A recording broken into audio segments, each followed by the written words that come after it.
Greetings, travellers of the spirit. Welcome to the sanctuary of Get Cozy Sleep. You have left the noise of the modern world behind. Here, in this quiet corner, we walk the ancient paths to find the rest that your soul has been longing for. If your heart seeks the steadfast strength of ancient stone, if you find peace in the gentle rhythm of a working hand that has served faithfully for decades, and if you understand the quiet fear of a season changing too fast, then this story is your refuge tonight. So, let the weight of the day fall from your shoulders. Settle deeper into the embrace of your pillows. Close your eyes and let the walls of your room dissolve. Let us travel back across the sands of time to Oakhaven, a small village tucked away in the rugged, rolling dales of northern England, where the winter mists cling to the limestone cliffs.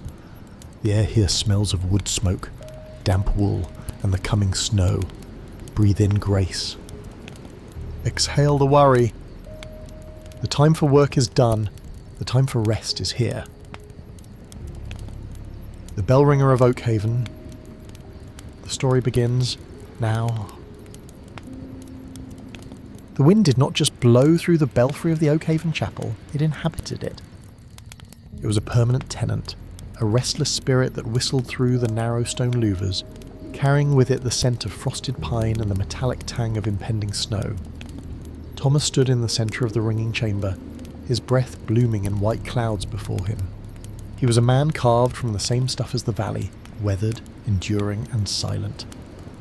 He was 70 years old, though if one were to judge by the map of wrinkles that crisscrossed his forehead, or the gnarled roots that served as his knuckles, one might guess he had been born when the foundations of the tower were first laid.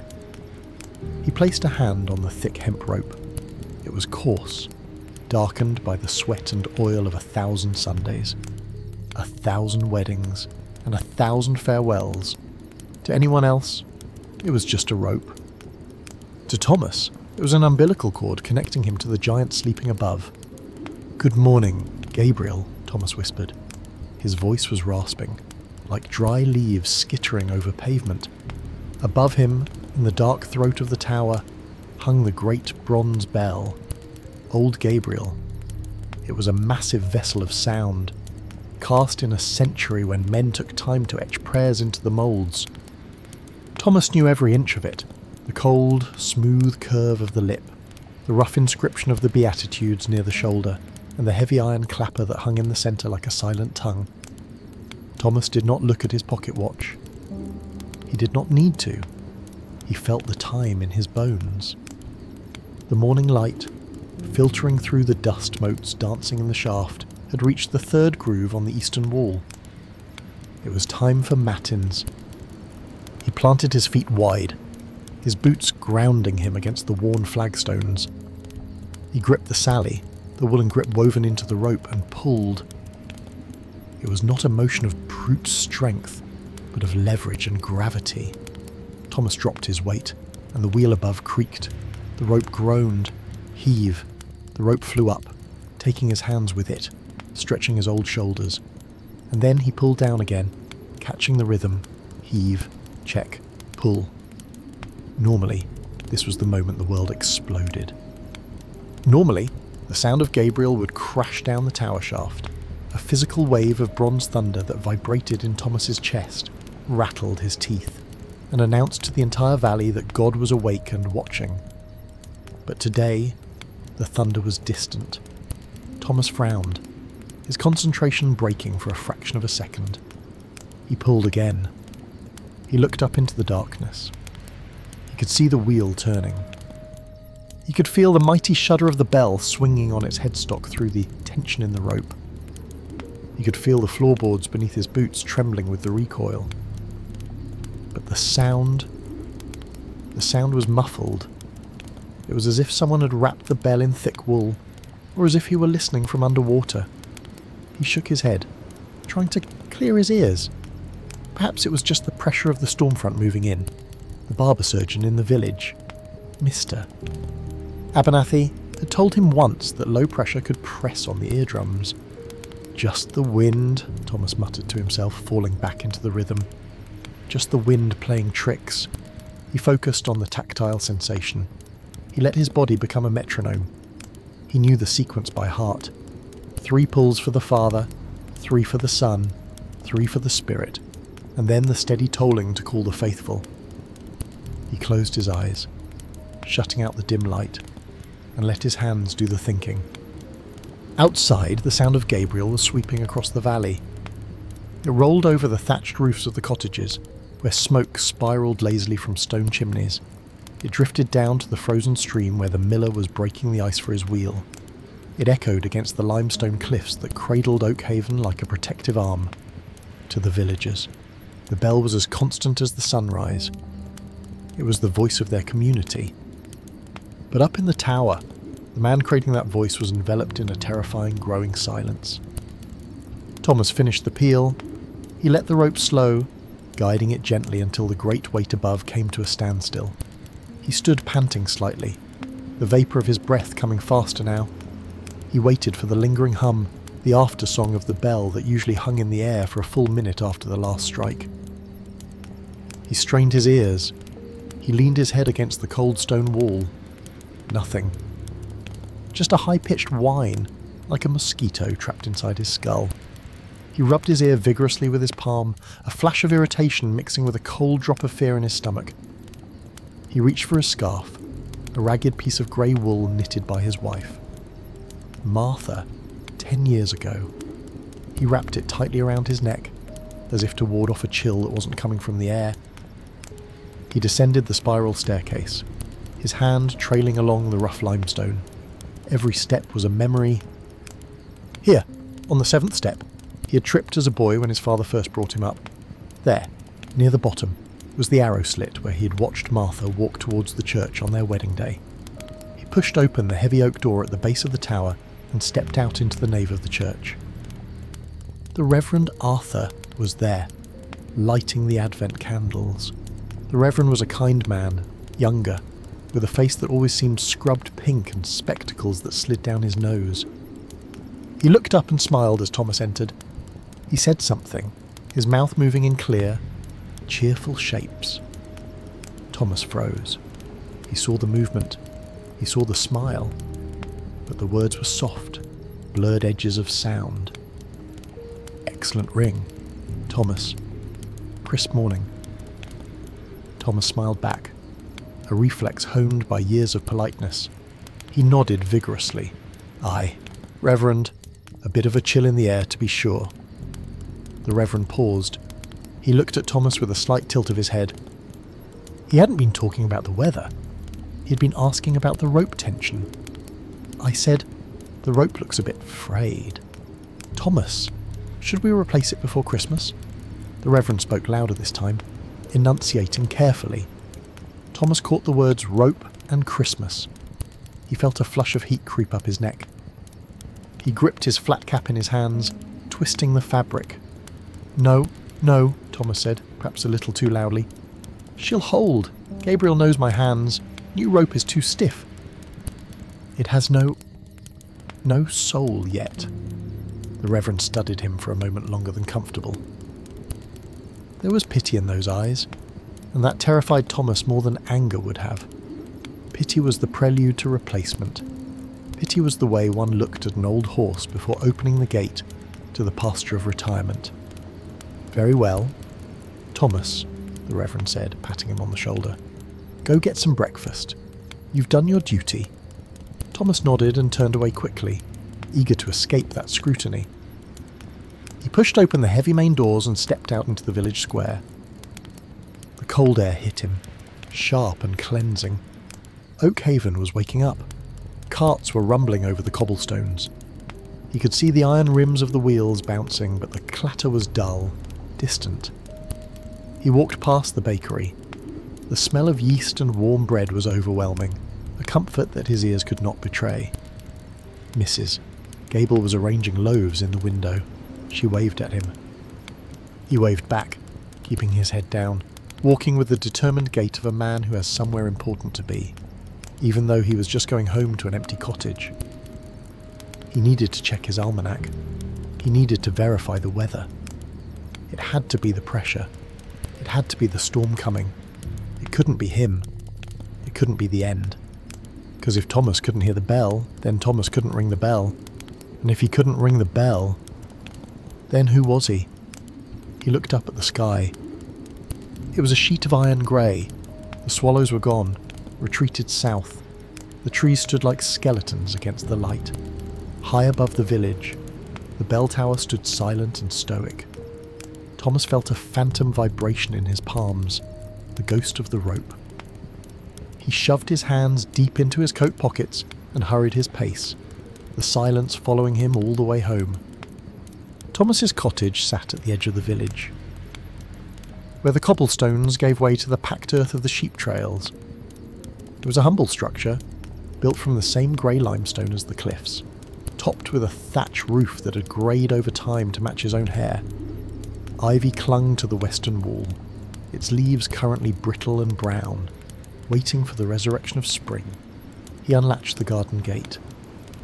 He knew it squeaked. It had squeaked for 20 years, a high-pitched complaint of rusted iron against iron. He watched his hand lift the latch, saw the metal grind. But today, the gate swung open with the smooth, unnerving silence of a ghost passing through a wall. Thomas paused, his hand still on the cold metal. He swung the gate back and forth experimentally. Visually, it shuddered. Vibration travelled up his arm. But the air remained stubbornly empty of sound. He frowned, blaming the cold oil in the hinges, and walked up the path lined with sleeping rose bushes. Inside, the cottage was a sanctuary of order. Thomas was a man who found comfort in geometry and routine. Every object had its coordinates. The heavy oak table, polished to a deep honey sheen by generations of elbows, the dresser with its display of blue willow-patterned china, the hearth where a bed of embers still glowed from the night before. The air inside smelled of dried sage, wood ash, and the faint, lingering scent of beeswax. It was the smell of a life lived quietly. Thomas hung his coat on the peg by the door. He moved to the hearth, kneeling with the stiffness of winter in his joints. He fed a few dry birch logs onto the embers and blew gently. The fire caught, crackling to life. He watched the sparks fly upward, bright orange dancers vanishing into the soot. He saw the snap and pop of the wood, but he heard only a dull murmur, like a fire burning into a room down the hall, behind a closed door. "Tea," he said aloud. The word felt flat in his mouth, lacking resonance. He filled the copper kettle from the water pitcher and hung it over the hook above the flames. This was the ritual. The kettle would boil. The steam would build. The whistle cap, a clever little brass contraption he had bought in the market at Leeds, would sing out a shrill note. That was the signal to put down his whittling knife and warm the teapot. Thomas sat in his wingback chair, the one with the velvet upholstery worn smooth on the arms. He picked up a block of cedar and his small penknife. He was carving a toy sheep for the miller's youngest daughter. The wood curled away under the blade in satisfying, fragrant ribbons. He worked methodically. The rhythm of the knife soothed him. Slice, turn, slice, turn. He became lost in the grain of the wood, in the memory of the sheep he had watched grazing on the high fells in his youth. Time passed. The light in the room shifted as the sun climbed higher outside, filtering through the thick and distorted glass of the diamond-paned windows. Suddenly, a movement in his peripheral vision snapped his head up. The room was filled with fog. Thick, white billows of steam were pouring aggressively from the spout of the kettle.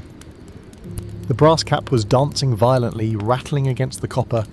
Water was spitting out, hissing as it hit the hot iron of the grate below. Thomas stared, his heart giving a painful lurch against his ribs. By the visual violence of that steam, the kettle must have been screaming for minutes. It should have been a shriek piercing enough to wake the dead. But Thomas sat in a pool of silence. He scrambled out of the chair, dropping the cedar sheep. He grabbed a thick cloth and snatched the kettle from the fire. Setting it on the stone hearth, the steam subsided. The frantic dancing of the lid stopped. The silence rushed back in to fill the space, heavier than before. Thomas stood there, breathing hard, staring at the copper vessel as if it were a traitor. He reached up and touched his left ear, then his right. He pressed the cartilage, opening and closing the canal, trying to pop a pressure that wasn't there. "No," he whispered. He turned to the grandfather clock standing in the corner. It was a majestic piece, a purely mechanical creature of brass weights and swinging pendulums that had measured the lifespan of his father and his grandfather. Its ticking was the heartbeat of this house. Tick-tock, tick-tock, a sound as reliable as the turning of the earth. Thomas walked over to it. He pressed his face against the glass of the hood. He could see the brass pendulum swinging. Left, right, left, right. A steady, hypnotic arc. He closed his eyes and listened. Nothing. Panic, cold and sharp, began to prickle at his skin. He opened the glass door of the clock face. He leaned in, turning his head so his ear was inches from the mechanism. There, faintly, a dull thud, thud, thud. It didn't sound like a clock anymore. It sounded like a hammer wrapped in thick velvet striking a wall of cotton. The crisp, metallic click of the escapement gear was gone. The soul of the machine had been muted. Thomas backed away, closing the clock door with a trembling hand. He looked around his kitchen. The familiar objects, the china plates, the iron skillet, the wooden spoon, suddenly looked alien. They were things that made sounds he could no longer access. They were retreating from him, receding into a world he was being exiled from. He sank back into his chair, ignoring the tea. His gaze fell on the empty chair opposite him. Martha's chair. When Martha had died 5 years ago, Thomas had learned the first kind of silence, the silence of absence. The lack of a voice, the lack of a footstep. It was a lonely silence, but it was external. It was a silence out there. But this was different. This was an internal siege. This was the portcullis coming down. "I am the bell ringer," he said to the empty room, his voice rising in desperation. "I am the ears of Oakhaven." If he could not hear the kettle, how could he hear the nuances of Gabriel? The bell wasn't just a gong, it was an instrument. It had overtones and undertones. You had to hear the hum to know when to check the rope. You had to hear the strike to know if the clapper was hitting true. If he lost the sound, he lost the timing. If he lost the timing, he ruined the mass. And if he ruined the mass... The image of Julian, the young stable hand with the bright eyes and the sure gait, flashed in his mind. Julian, who could probably hear a mouse sneeze from across a barn. Thomas clenched his hands into fists. He looked at his knuckles, swollen and scarred. He wasn't ready to be useless. He wasn't ready to sit in the corner and be shouted at like a dim-witted child. He stood up abruptly. He needed to test this. He needed a benchmark. He grabbed his coat and jammed his hat onto his head. He wouldn't accept the verdict of a tea kettle and a clock. He would go to the marketplace. He would listen to the anvil of the blacksmith. If he couldn't hear the hammer on steel, then, well, he wouldn't think about then yet. He marched out of the cottage, locking the silent door behind him. The sky had turned a darker shade of grey, the clouds bruising with the weight of the coming snow. Thomas walked into the wind, a solitary figure fighting a battle no one else could see. The walk down to the village square was usually a descent into a warm bath of sound. In years past, long before Thomas even reached the cobblestones, he would hear the rhythm of Oakhaven, the screech of iron-rimmed wheels, the lowing of cattle being herded to the sale pens, and the high, bright laughter of children chasing hoops. Today, however, the village played out before him like a moving painting behind a thick pane of glass. Thomas walked with his collar turned up, his hands shoved deep into his pockets. He watched a mongrel dog barking at a cart horse. He saw the dog's jaws snap open and shut, its body convulsing with the force of the bark. But the sound that reached him was faint, a pathetic yip that seemed to come from miles away. He stopped at the edge of the square. The market was in full swing for the Advent season. Stalls were draped in red holly and evergreen boughs. His eyes sought out the blacksmith's forge.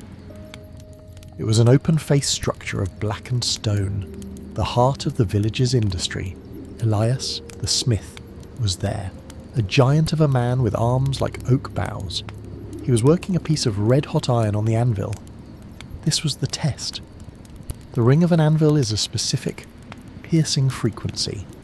It cuts through the air like a knife. It is a sound you feel in your teeth. Thomas moved closer, standing just outside the heat of the forge. He watched Elias raise the heavy hammer. The muscles in the smith's back coiled. The hammer came down. Visual impact. Sparks sprayed out in a golden fan. The iron flattened. Auditory impact. A dull thud. It sounded like someone hitting a sack of wet flour with a wooden spoon. Thomas flinched. Not from the noise, but from the lack of it. The sharp singing clang that usually defined the smithy was gone. The treble had been stolen from the world, leaving only the bass. Elias looked up, wiping soot from his forehead. He saw Thomas and grinned, his teeth white in the blackened face. He shouted something, gesturing with the tongs. Thomas smiled weakly and nodded, pretending he had heard. He didn't want to ask Elias to repeat himself. He didn't want the smith to stop his work, wipe his hands, walk over and shout into his face. That was the dance of the deaf, and Thomas was too proud to learn the steps just yet. He moved on, drifting toward the bakery. The smell was the only thing that remained true. The aroma of cinnamon, nutmeg, and yeasted dough rushed at him, bypassing his broken ears and hitting him straight in the memory. Mrs. Gable was behind her stall, wrapping a loaf of stollen in brown paper. She was a round, bustling woman who knew the business of everyone in the valley. "Morning, Thomas," she beamed. Thomas heard this. It was muffled, but intelligible. He stepped closer. "Good morning, Martha. Mrs. Gable." He corrected himself quickly. His wife's name was always on the tip of his tongue. "The usual seeded loaf?" she asked. "Her hands already moving?" "Please," Thomas said. He fished 2 coins from his pocket and placed them on the wooden counter. "Mrs." Gable leaned over the counter, her expression shifting from commerce to concern. She said something else. It was a long sentence, full of soft vowels and consonants that blurred together into a grey hum. Thomas stared at her lips. He saw them moving. He saw her eyebrows knit together. He caught the word cold and doctor. He assumed she was asking about his health in the winter weather. It was a standard pleasantry. "Oh, fine, fine," Thomas said, waving a hand dismissively. "Never better. The cold keeps the blood moving. Mrs. Gable froze. She blinked. The smile dropped from her face, replaced by a look of bewildered pity. She hadn't asked about his health. She had said, "I heard the Reverend is looking for someone to help with the midnight bells this year because of the storm." Thomas didn't know he had answered the wrong question. He only saw her expression change. He saw the way she glanced at the woman next to her, a subtle exchange of looks that screamed, "He's losing it. The old man is fading." Heat rose in Thomas's cheeks. He snatched the bread from the counter, muttering a hasty thank you, and turned away. He felt the eyes of the market on his back. He felt naked. He hurried toward the lich gate of the churchyard, seeking the sanctuary of the quiet dead. But even there, he was not safe. Reverend Arthur was standing by the notice board, pinning up a schedule for the Christmas services. He turned as Thomas approached. "Thomas," the Reverend said. He didn't shout, but he pitched his voice lower, slower. It was the voice one used for a child or a foreigner. "I was hoping to speak with you." Thomas stopped. He straightened his back, trying to look capable. "Yes, Reverend?" "The storm," the Reverend said, pointing to the darkening sky. "It is predicted to be fierce. A blizzard." "I've run Gabriel through worse than a blizzard, sir," Thomas said defensively. "I rang for the armistice in the hail of 18. "I know, Thomas, I know." The Reverend sighed. He stepped closer, placing a hand on Thomas's arm. The touch felt heavy. But communication is vital. If the wind is howling and you cannot hear the cues. I know the cues by heart, Thomas interrupted, his voice cracking. I don't need to hear the choir to know when the Gloria ends. I count the beats. I feel the floor. Thomas, the Reverend said gently, it is not about your memory. It is about safety. If something happens up in that tower, if I call out to you to stop, and you cannot hear me. The Reverend didn't finish the sentence. He didn't have to. I will consider an assistant, the Reverend concluded. Just for this year, just for the storm, an assistant. That was the polite word for a replacement in training. I will be ready, Thomas said, his voice stiff. I will not fail the parish. He turned and walked away before the Reverend could say more. He walked past the graves of his ancestors, past the stone angel that guarded the gate. The isolation was complete now. It wasn't just the silence of the ears, it was the silence of understanding. He was speaking a different language than the rest of the village. They spoke in the language of the future, of safety, of moving on. He spoke in the language of the past, of duty, of holding on. He needed to get back to the tower. He needed to practice. If he couldn't hear the world, he would have to learn to feel it. He would have to learn to listen with his fingertips. Thomas did not go straight back to the tower. Instead, his feet carried him toward the livery stables behind the parsonage. It was an instinct he couldn't quite explain. A moth drawn to a flame, or perhaps an old wolf circling the den of the young usurper.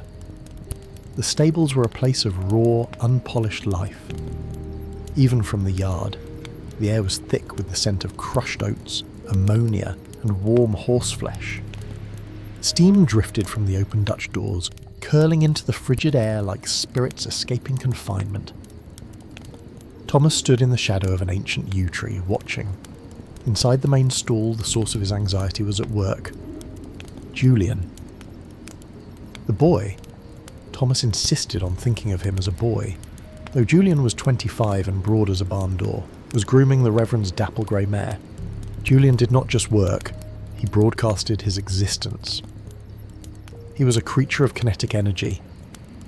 Thomas watched as Julian slapped the mare's flank affectionately. He saw the dust fly up in a golden cloud. He saw Julian's head thrown back, his mouth open in a wide, careless laugh as the horse nudged his pocket for an apple. To Thomas, it was a silent film. He saw the joy, the vibration of life, but he couldn't hear the slap, the snort of the horse, or the baritone of Julian's laughter. He could only imagine the volume. Julian was the kind of man who filled a room just by breathing. He was loud. He was vital. He was everything Oakhaven wanted for its future. And he had ears that could probably hear a snowflake land on a velvet pillow. Thomas shifted his weight, a twig snapping under his boot. He froze, but he didn't hear the snap. Julian, however, did. The young man spun around, the curry comb in his hand pausing mid-stroke, his eyes bright and clear as summer sky, locked onto Thomas. A grin split his face, an easy, unburdened grin that made Thomas's stomach tighten with a mix of jealousy and shame. "Mr. Thomas!" Julian waved. Thomas saw the mouth move. He stepped out of the shadows, dignity wrapping around him like a stiff cloak. He walked to the stable door, keeping his chin high. "Good morning, Julian," Thomas said. He tried to gauge his own volume, hoping he wasn't whispering, hoping he wasn't shouting. "Reverend said you might stop by," Julian said. He leaned over the stall door, wiping his hands on a rag. Thomas caught the word Reverend. He nodded stiffly. "Did he?" "Aye," Julian continued, his face animated. "He said you might show me the ropes. Literally." Julian laughed at his own joke, slapping his thigh. Thomas watched the pantomime of humour. He forced the corners of his mouth upward. It felt like bending dry leather. "The ropes are not a game, Julian. They are the tendons of the church." Julian's smile faltered slightly, sensing the rebuke. He leaned closer, resting his elbows on the wood. "I know, sir. I didn't mean no disrespect. It's just... well, it's an honour. The Christmas bells. The whole valley listening." He was earnest. That was the worst part. If Julian had been arrogant, Thomas could have hated him. But Julian was just... ready. He was a ripe fruit waiting to fall, while Thomas was the withered leaf clinging to the branch against the gale. It requires... "Touch," Thomas said. Holding up his hands, they were trembling slightly. Whether from cold or emotion, he wasn't sure. "It's not about muscle, lad. A brute can crack the bell. A fool can tangle the wheel. You have to feel the metal breathing." Julian looked at Thomas's hands, gnarled, spotted with age, the fingers permanently curved from decades of gripping hemp. Then he looked at his own hands, smooth, pink, strong enough to bend a horseshoe. "The Reverend says you're the best there ever was," Julian said softly. He spoke slower now, perhaps realising that Thomas was watching his lips with the intensity of a hawk. "He said he just wants me there. In case... you know, because of the storm. In case." The phrase hung in the air like smoke. In case the old man fails. In case the silence finally swallows him whole. "The storm does not frighten me," Thomas lied. "I've rung Gabriel when the lightning was dancing on the spire." "I'm sure you have, Mr. Thomas," Julian said. "But, well, if the wind is howling and the Reverend shouts the cue..." Julian tapped his ear. Casual gesture.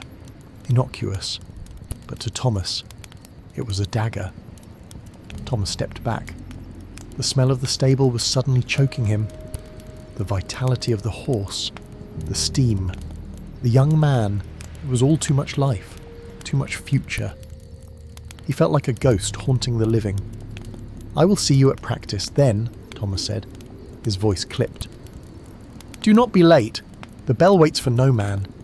"I'll be there, sir, bright and early." Thomas turned and walked away. He didn't look back. He didn't want to see Julian returning to his work with that effortless grace. As he crossed the churchyard, returning to the solitude of the tower, Thomas felt a heaviness in his chest that had nothing to do with his heart. It was the weight of obsolescence. He was a tool that had lost its edge, a lantern that had run out of oil. He looked up at the bell tower. It stood against the slate-grey sky, silent and judgmental. "You won't ring for him, will you, Gabriel?" Thomas whispered to the stone. "You don't know his hands. You only know mine." But deep down, in the quietest chamber of his soul, Thomas feared the truth. The bell didn't care who pulled the rope. The bell only cared about the physics of the swing. Gravity was loyal to no one. He pushed open the heavy door to the tower. He needed to climb. He needed to be above the village, above Julian, above the pity. He needed to be where the air was thin and the only thing that mattered was the rhythm of the rope. He began the ascent, one painful step at a time, leaving the world of the young behind. Night had fallen over Oakhaven, draping the valley in a heavy, starless cloak.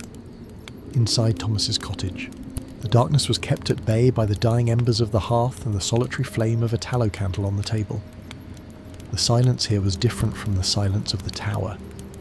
In the tower, the silence was vast, cold, and indifferent. Here, within these four walls, the silence was intimate. It was a thief that had already ransacked the room, stealing the creak of the floorboards, the hiss of the fire, and the wind rattling the latch. Thomas sat in his wingback chair, a wooden box resting on his knees. It was small, crafted from dark timber, polished walnut, with a delicate inlay of mother-of-pearl on the lid. He ran his thumb over the smooth wood. This was his time machine. He lifted the lid. Inside, under a pane of glass, was a brass cylinder studded with tiny metal pins. Next to it, a steel comb waited to be plucked. It was a music box he had bought for Martha on their 20th anniversary. It played Greensleeves. Thomas reached for the small winding key on the bottom. He turned it. Crank, crank, crank. He felt the resistance of the spring coiling tight. storing potential energy. He felt the vibration in his fingertips, a tactile promise of song. He let the key go. Visually, the machine came alive. The cylinder began to rotate, a slow, golden revolution. The tiny pins caught the teeth of the comb, lifting them and flicking them back. Thomas leaned in, his eyes fixed on the mechanical dance. He concentrated with a ferocity that made his temples throb. He waited for the high, tinkling notes to pierce the air. Nothing. The cylinder spun in a vacuum. The teeth plucked at nothingness.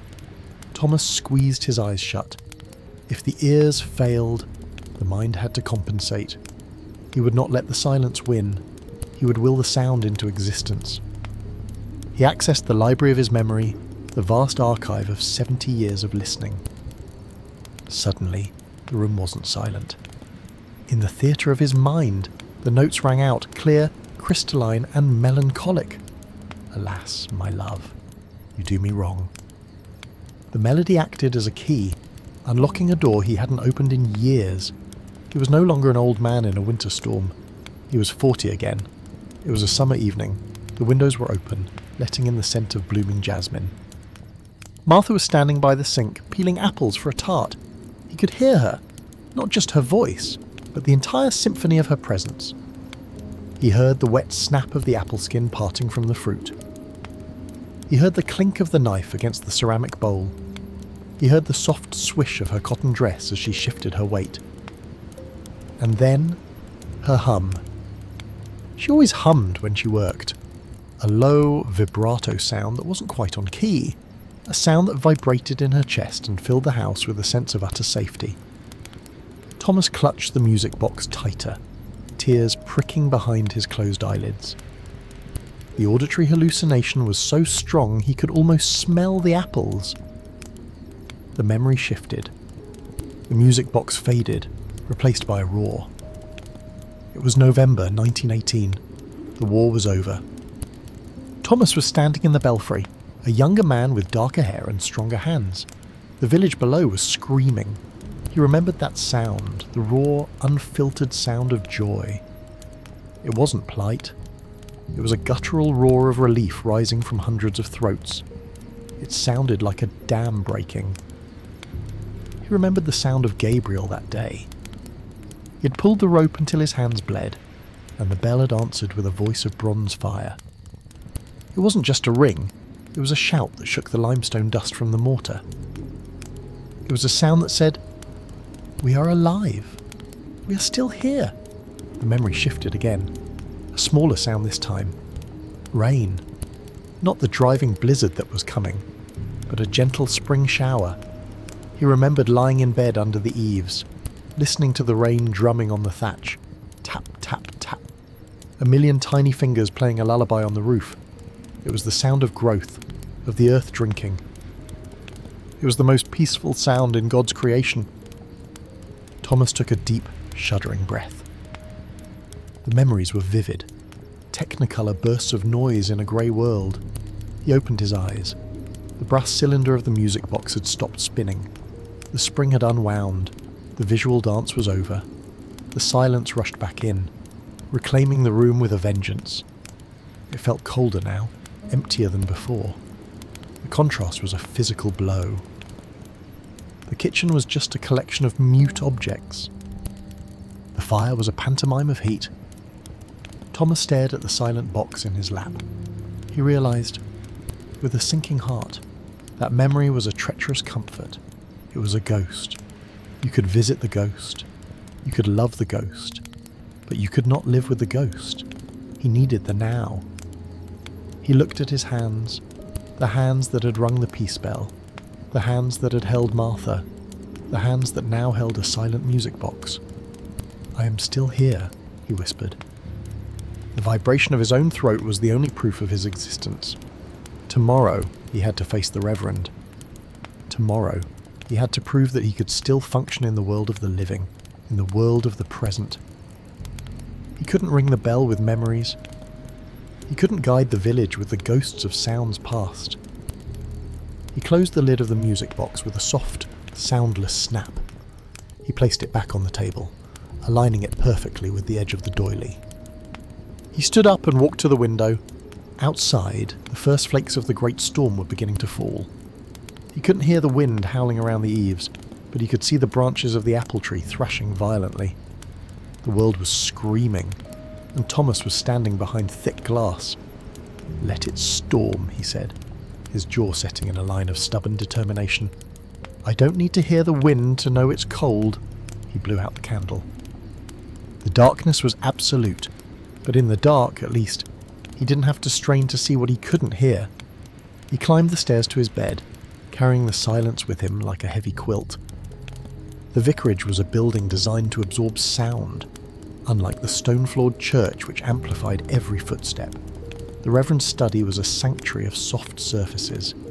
Heavy velvet drapes hung over the windows, Persian rugs layered the floor, and walls lined with leather-bound books swallowed any noise that dared to exist. For Thomas, walking into this room was like walking into a cloud of cotton. It was a sensory deprivation tank.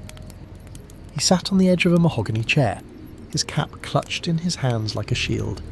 Across the desk, Reverend Arthur was pouring tea. "Sugar, Thomas?" Thomas watched the Reverend's face. He saw the eyebrows lift slightly.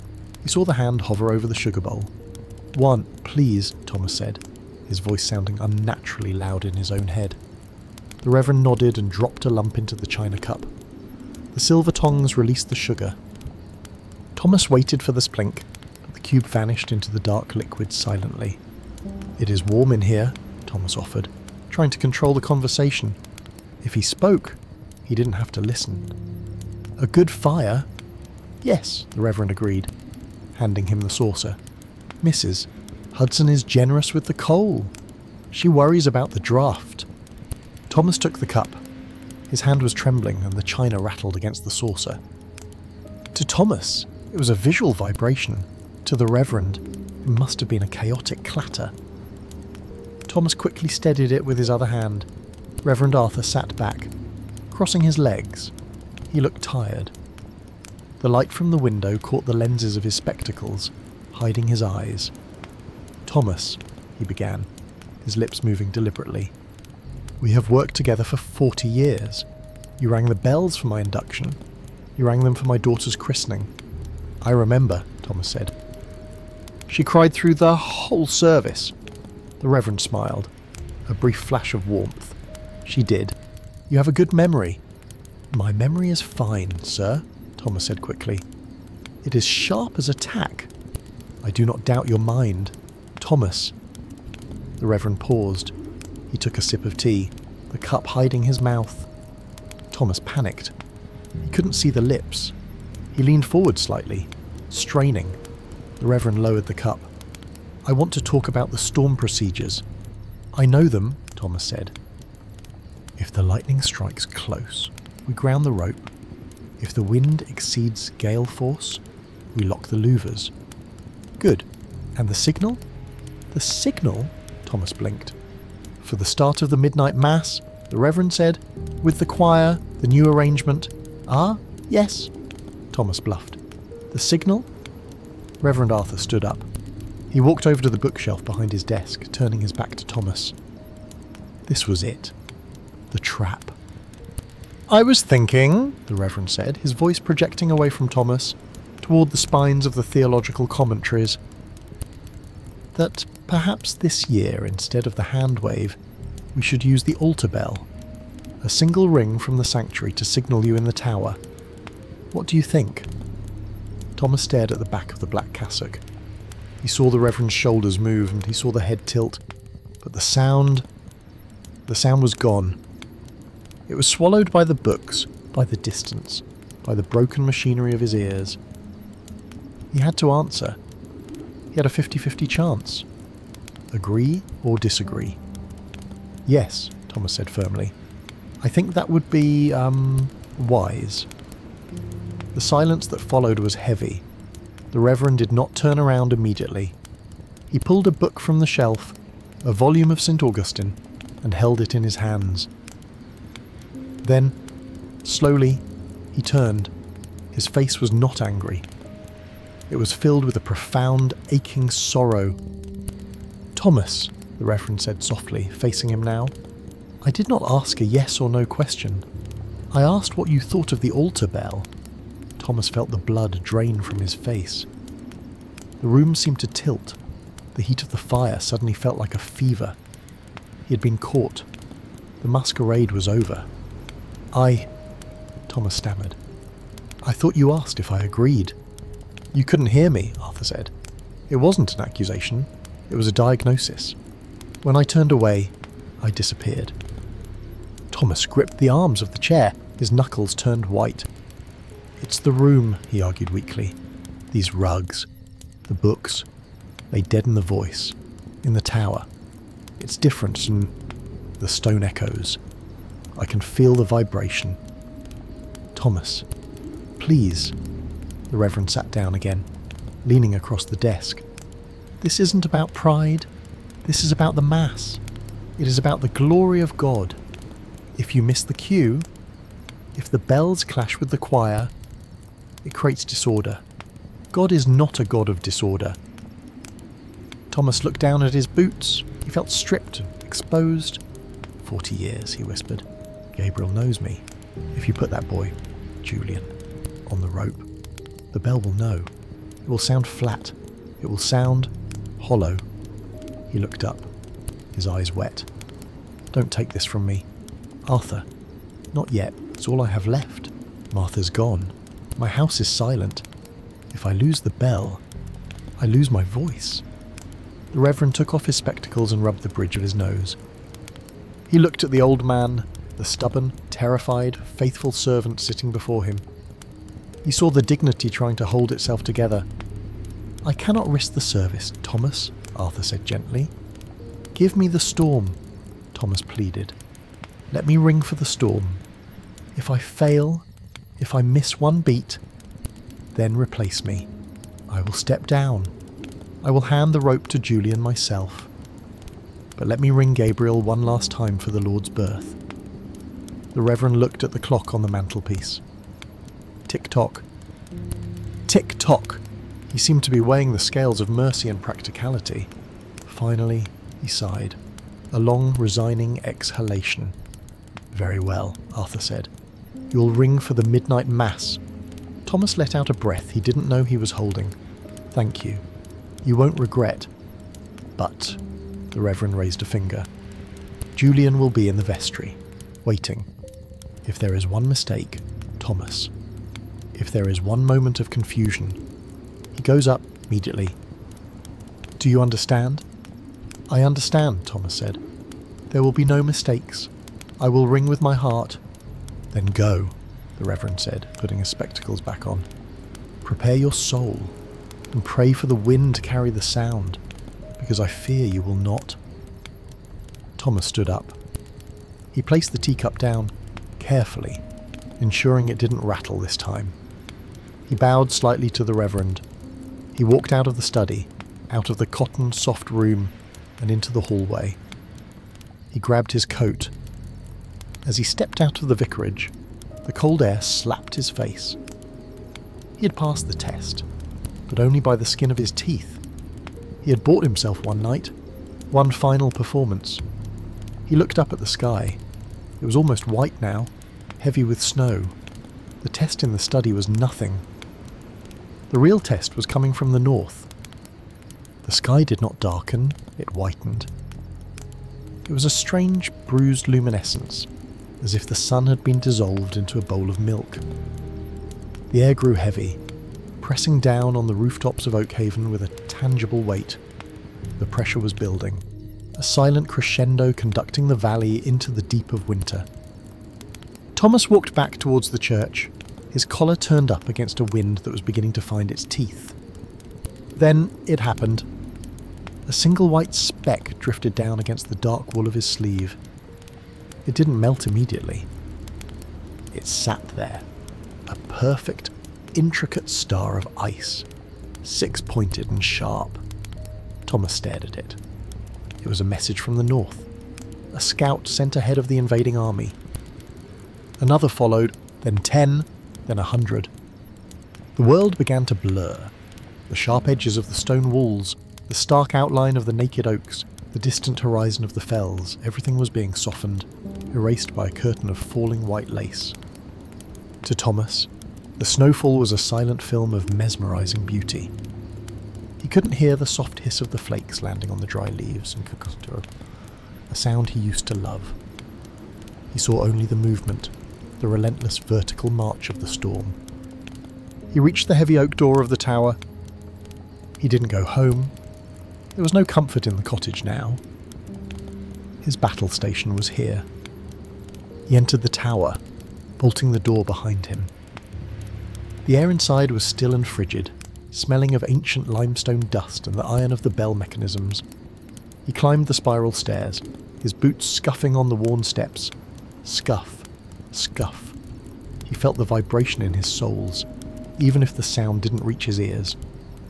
He reached the ringing chamber. It was a square room, high above the nave, suspended between the earth and the heavens. The walls were covered in peel boards, wooden plaques recording the great ringing feats of the past. 1897, 5,040 changes of Grandshire triples. 1923, a full peal for the royal wedding. His name was on many of them. Thomas Miller, treble, Thomas Miller, tenor. He looked at the boards. They were tombstones of sound.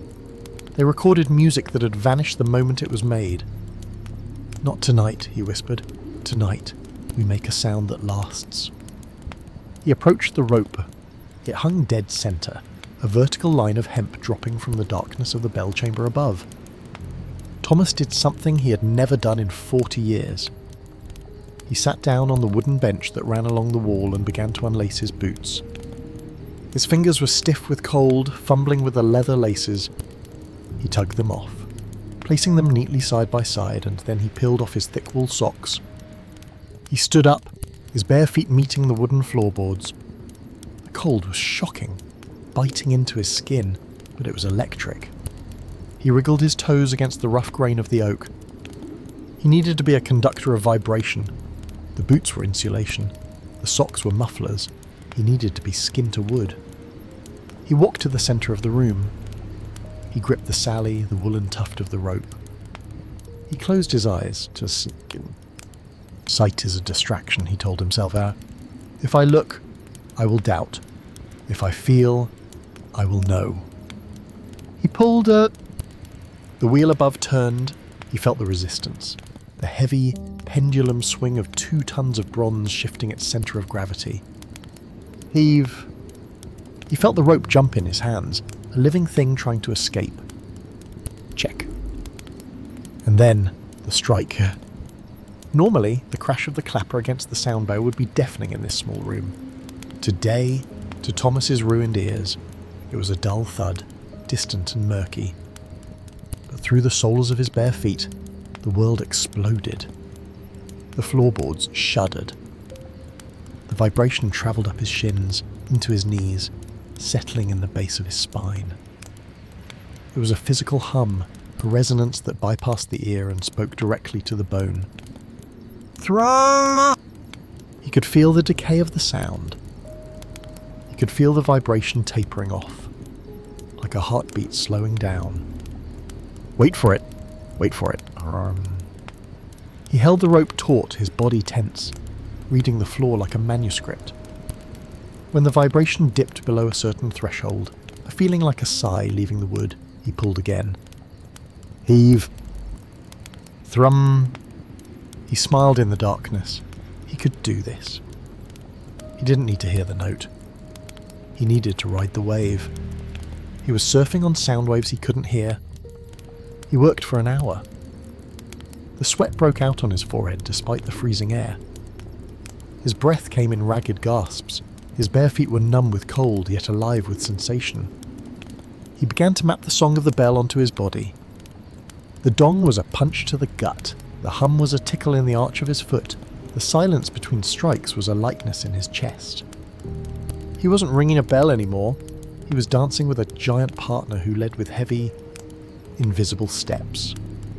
Suddenly a gust of wind slammed into the tower.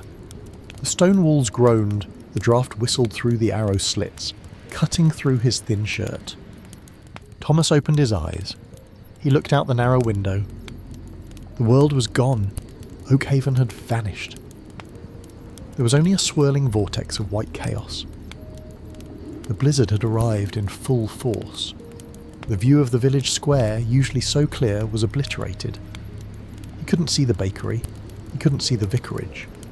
He couldn't even see the lich gate 20 yards away. He was alone in a stone ship, adrift in a white ocean. He looked at the rope in his hands. He grabbed a piece of red yarn from his pocket, a scrap from Martha's knitting basket that he kept for luck. He tied it around the rope at eye level when the bell was at rest. "A mark," he muttered. "Trust the mark, trust the floor." He put his socks and boots back on, his movements slow and deliberate. His feet burned as the blood rushed back into them. He had calibrated his instrument. He had turned his own frailty into a receiver. He sat on the bench, wrapping his coat tight around him. He would not leave the tower now. The path home would be treacherous, and he couldn't risk being snowed out of the church. He would wait here until midnight. He pulled a small crust of bread and a piece of hard cheese from his pocket, his supper. He ate slowly, chewing in the rhythm of a hymn. Outside, the wind howled like a banshee, tearing at the slate roof. But inside the ringing chamber, Thomas sat in his bubble of silence, watching the red yarn on the rope sway gently in the draught. He was ready. Let the storm rage. Let the sound die. The Bell Ringer of Oakhaven was listening with his bones. The storm did not arrive with the polite knock of a guest. It arrived with the battering ram of an invading army. By late afternoon, the valley of Oakhaven was no longer a landscape of rolling hills and gentle streams. It had become a cauldron of white chaos. The wind, channeled by the limestone cliffs, accelerated into a screaming jet stream that scoured the earth, stripping the last dead leaves from the oaks and driving the snow horizontally, like millions of tiny white needles. In the village below, the world shrank. The boundaries of existence were reduced to the four walls of a cottage. At the Lamb and Flag Inn, the windows rattled in their frames like chattering teeth. The locals huddled closer to the great stone hearth, their ale warming in tankards by the fire. They spoke in hushed tones, glancing nervously at the door every time a gust slammed against it, as if expecting a snow beast to burst through. "I've not seen a blow like this since '47, old Ellis the blacksmith muttered, nursing a pint. "The air is too heavy. It presses on the chest." But high above them, in the stone throat of the bell tower, Thomas was experiencing the storm not as sound, but as movement. The tower was an ancient thing, built of rough-hewn limestone blocks cemented with mortar mixed with oxblood and lime. It had stood for 400 years. It was solid, unmovable, or so Thomas had always thought. Now, sitting on the wooden bench with his back against the wall, he felt something terrifying. The tower was moving. It was subtle, a microscopic shift, a groan of stone rubbing against stone. It was the sensation of being on the deck of a heavy ship in a deep swell. The wind was hitting the flat face of the belfry with such colossal force that the entire structure was flexing. Thomas gripped the edge of the bench. He couldn't hear the wind. He couldn't hear the banshee scream that must be tearing through the louvers above. To him, the room was eerily, suffocatingly quiet. But the violence was visible. Dust motes danced frantically in the air, shaken loose from centuries of hiding in the cracks. The heavy iron chandelier, which held 3 unlit candles, was swaying, a slow, hypnotic arc. Left, right, left, right. Thomas watched the chandelier. It was his plumb line. If it swung too far, it meant the structural integrity was threatened. He stood up and walked to the narrow arrow slit. The glass was thick, bubbled with age. He pressed his hand against the stone frame. It was freezing, a biting, aggressive cold that seemed to radiate from the core of the rock itself. He looked out. There was no village. There were no lights. There was only a wall of white rushing past at a speed that made him dizzy.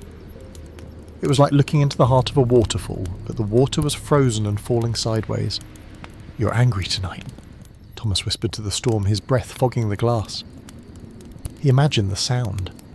He remembered the sound of a blizzard from his youth, a roar like 1,000 trains, a shriek that sounded like the sky tearing open. He remembered how it used to drown out even his own thoughts. Now, he was spared the noise, but he was not spared the pressure. The drop in barometric pressure was a physical weight inside his skull. His ears popped painfully. His sinuses ached. The storm was trying to crush him from the inside out. He turned back to the room. He needed to keep warm. He needed to keep his blood moving. He began to pace. 7 steps from the door to the window. Turn. 7 steps back.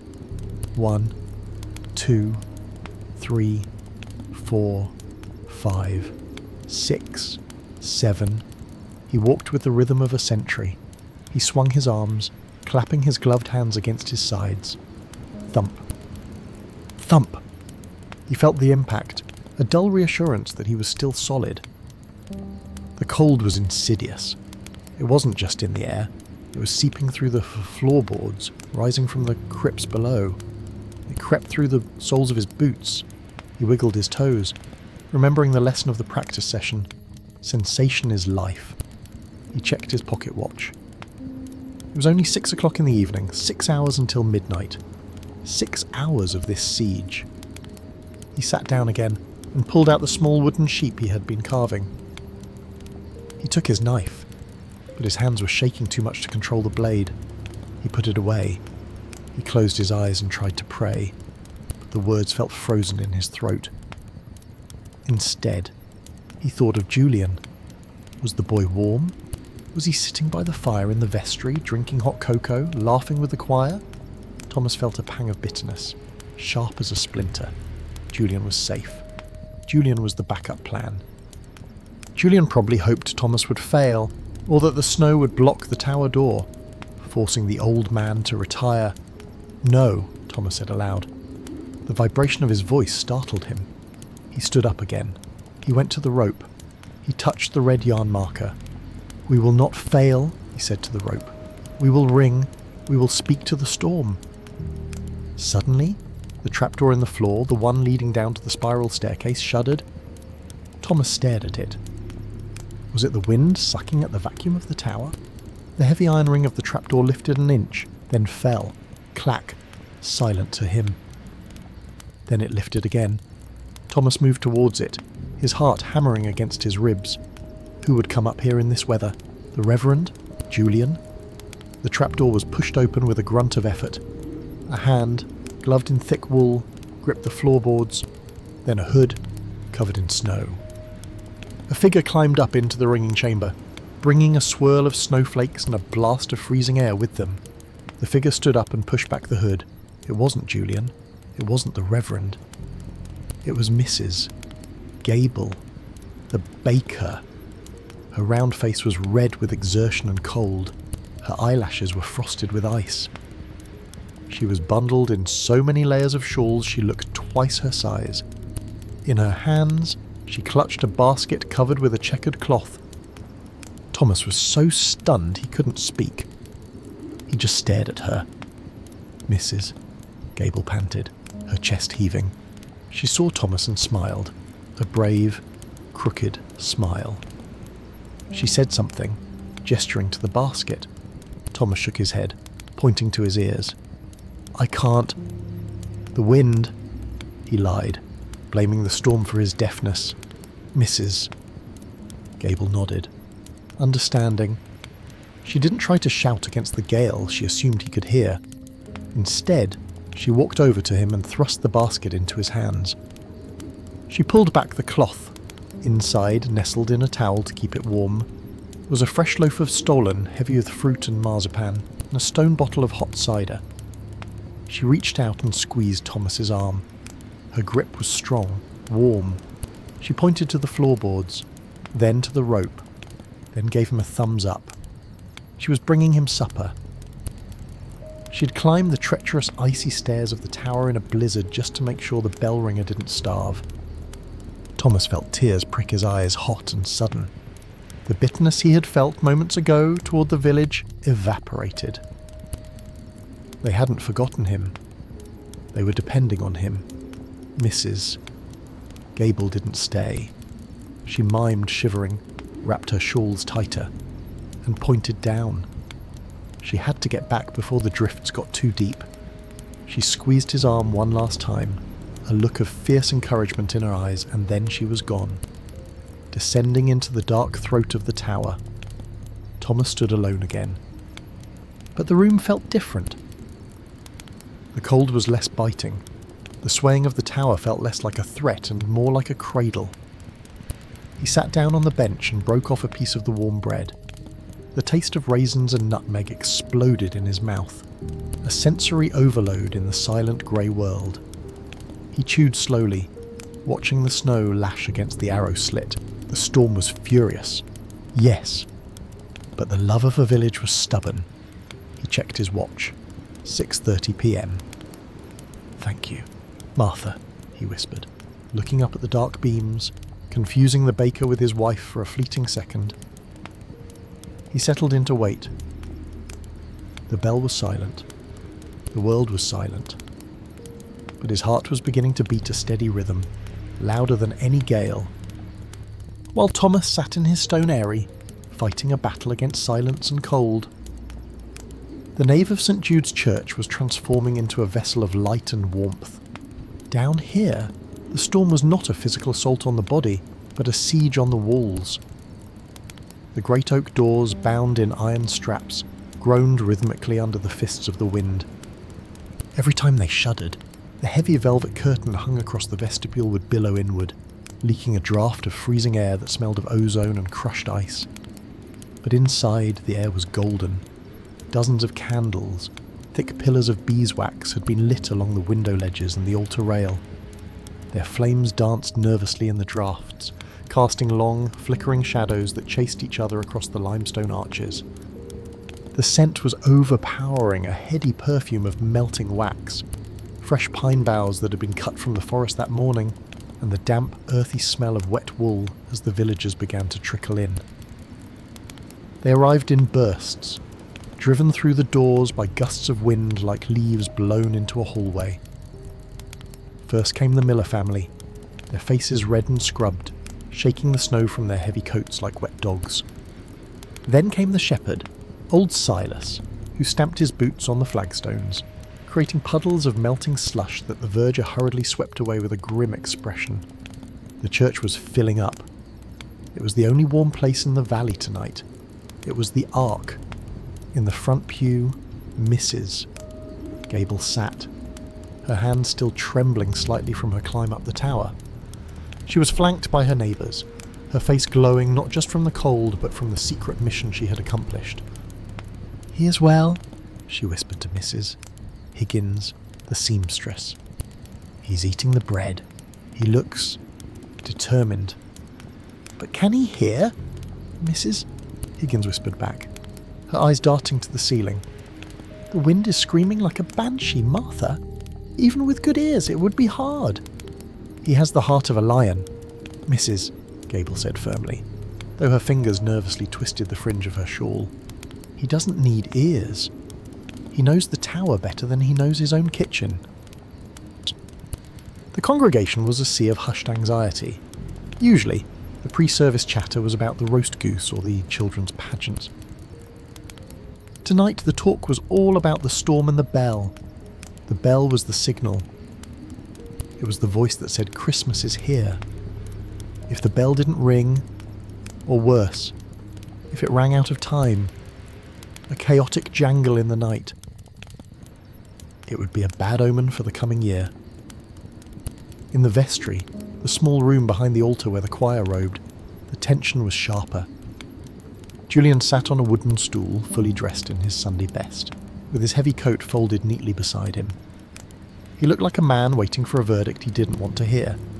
He was wringing his large, capable hands together until the knuckles turned white. Reverend Arthur stood by the small coal stove, warming his back. He held his pocket watch, the gold lid catching the firelight. 20 minutes to midnight, the Reverend said. His voice was tight. "I should go up." Julian said. It wasn't a demand. It was a question masked as a statement. Just to be on the landing. Just in case. The Reverend snapped the watch shut. No. But sir, Julian stood up, his height filling the small room. If he misses the cue, by the time I run up those stairs, the moment will be gone. The Mass will start in silence. We gave him his word, Julian, the Reverend said, looking at the young man over the rim of his spectacles. Dignity is a fragile thing. If you go up there now, hovering like a vulture, you strip him of the last shred of it. If he fails, he fails. We will sing Auld Lang Syne without the bell if we must. But we will not interrupt him. Julian sat back down, deflated. I don't want his job, sir. Not like this. Not by taking it from a man who can't defend himself. I know, lad, Arthur softened his tone. That is why you're a good man. Patience is a virtue of the young as well as the old. So, back in the nave, the choir began to file into the stalls. They were a motley collection of villagers, the butcher, bass, the schoolmistress, soprano, and a dozen farmers and shopkeepers. They adjusted their robes, clearing their throats. The organist, a thin man named Mr. Pumblechook, a nickname bestowed by the village children, sat at the console. He pulled the stops, his feet hovering over the pedals. He was the only one who could compete with the storm. The organ was a mighty beast of pipes and wind, capable of shaking the dust from the rafters. But even the organ waited for the bell. The tradition was immutable. The bell rang 12 times to mark the hour, then a pause, then the joyous peal to announce the birth, and then the organ would crash in with O Come, all you faithful. If the first domino didn't fall, the whole chain was broken. The clock on the wall ticked, 11:45. The wind outside seemed to take a deep breath. A sudden silence fell over the church, the kind of silence that happens when a predator is circling. Then a gust of terrifying magnitude slammed into the east wall. The stained glass window of St. George and the Dragon rattled violently in its lead came. A candle flickered and died. A child in the back row started to cry. Every head turned upward. They were all thinking the same thing. Is the tower still standing? Is the old man frozen solid? Mrs. Gable closed her eyes and began to pray. Not for the bell, not for the service, but for Thomas. She prayed that he wasn't feeling the crushing loneliness that she knew hung in that stone chamber like a damp fog. Hold on, Thomas. She moved her lips silently. Just a little longer. The Reverend walked out of the vestry and took his place at the lectern. He looked out over his flock. He saw their fear. He saw the storm reflected in their eyes. He didn't speak. He just raised a hand, a gesture of calm. He looked at the bell rope that hung in the corner of the nave, the check rope that connected to a small signal bell in the tower. This was how he would signal Thomas. He walked over to it. He placed his hand on the velvet grip. The connection was physical. His hand on the rope running up through the ceiling, through the floorboards of the ringing chamber, to a small brass bell next to Thomas's ear. But he can't hear the brass bell. Arthur realised with a jolt of panic. We discussed the altar bell. But did he really understand? It was too late to change the plan. The machinery of the night was already in motion. Arthur looked at the clock. 11:55, 5 minutes. The church was silent, save for the howling wind and the shuffling of feet. The air was thick with expectation. It was a suspended breath, held by 200 people, waiting for a sound that might never come. Up in the darkness, above the candlelight, above the warmth, above the prayers, Thomas was alone. And the village held its breath with him. The ringing chamber was no longer a room, it was the inside of a drum being beaten by a giant. Thomas stood in the centre of the floor, his legs braced wide against the swaying of the tower. The candle in the iron sconce had long since sputtered out, defeated by the draughts. The only light came from the grey, spectral glow of the blizzard filtering through the arrow slits, and the faint, rhythmic sweep of the lighthouse beam from the coast miles away. which occasionally cut through the swirling snow to slash a pale line across the stone wall. It was 11:55 p.m. Thomas held his pocket watch in his palm. The metal case was so cold it burned his skin through his glove. He squinted at the face in the gloom. The second hand was a tiny, relentless soldier, marching around the dial, ticker, tick, tick. He couldn't hear it. He could only see the jerking motion of time passing. He looked at the rope. In the hours he had sat waiting, the moisture in the air had frozen. The hemp rope, usually pliable and rough, was now encased in a thin sheath of rime ice. The woolen sally, the tricoloured grip, was stiff as a board. Thomas took off his heavy outer mittens, leaving only his thin wool liners. He needed the friction. He needed the grip. He reached out and grasped the sally. It was like grabbing a live electrical wire. The cold bit instantly through the wool, sinking its teeth into his arthritic knuckles. He squeezed. He felt the ice crystals crunch under his grip. "Wake up, Gabriel," he whispered. The vapour of his breath vanished instantly into the dark. He looked at the signal bell mounted on the wall, the small brass chime that the Reverend was supposed to ring from below to give the cue. Thomas stared at it with the intensity of a starving man watching a plate of food. He knew, with a sudden, crushing clarity, that it was a useless gesture. The wind outside was vibrating the tower so violently that the little hammer of the signal bell was probably already jittering against the brass. Even if it rang, the vibration would be lost in the seismic shudder of the storm. He was flying blind. He looked back at the watch. 11:58, 2 minutes. Fear, cold and slimy, coiled in his stomach. What if his watch was fast? What if he rang too early?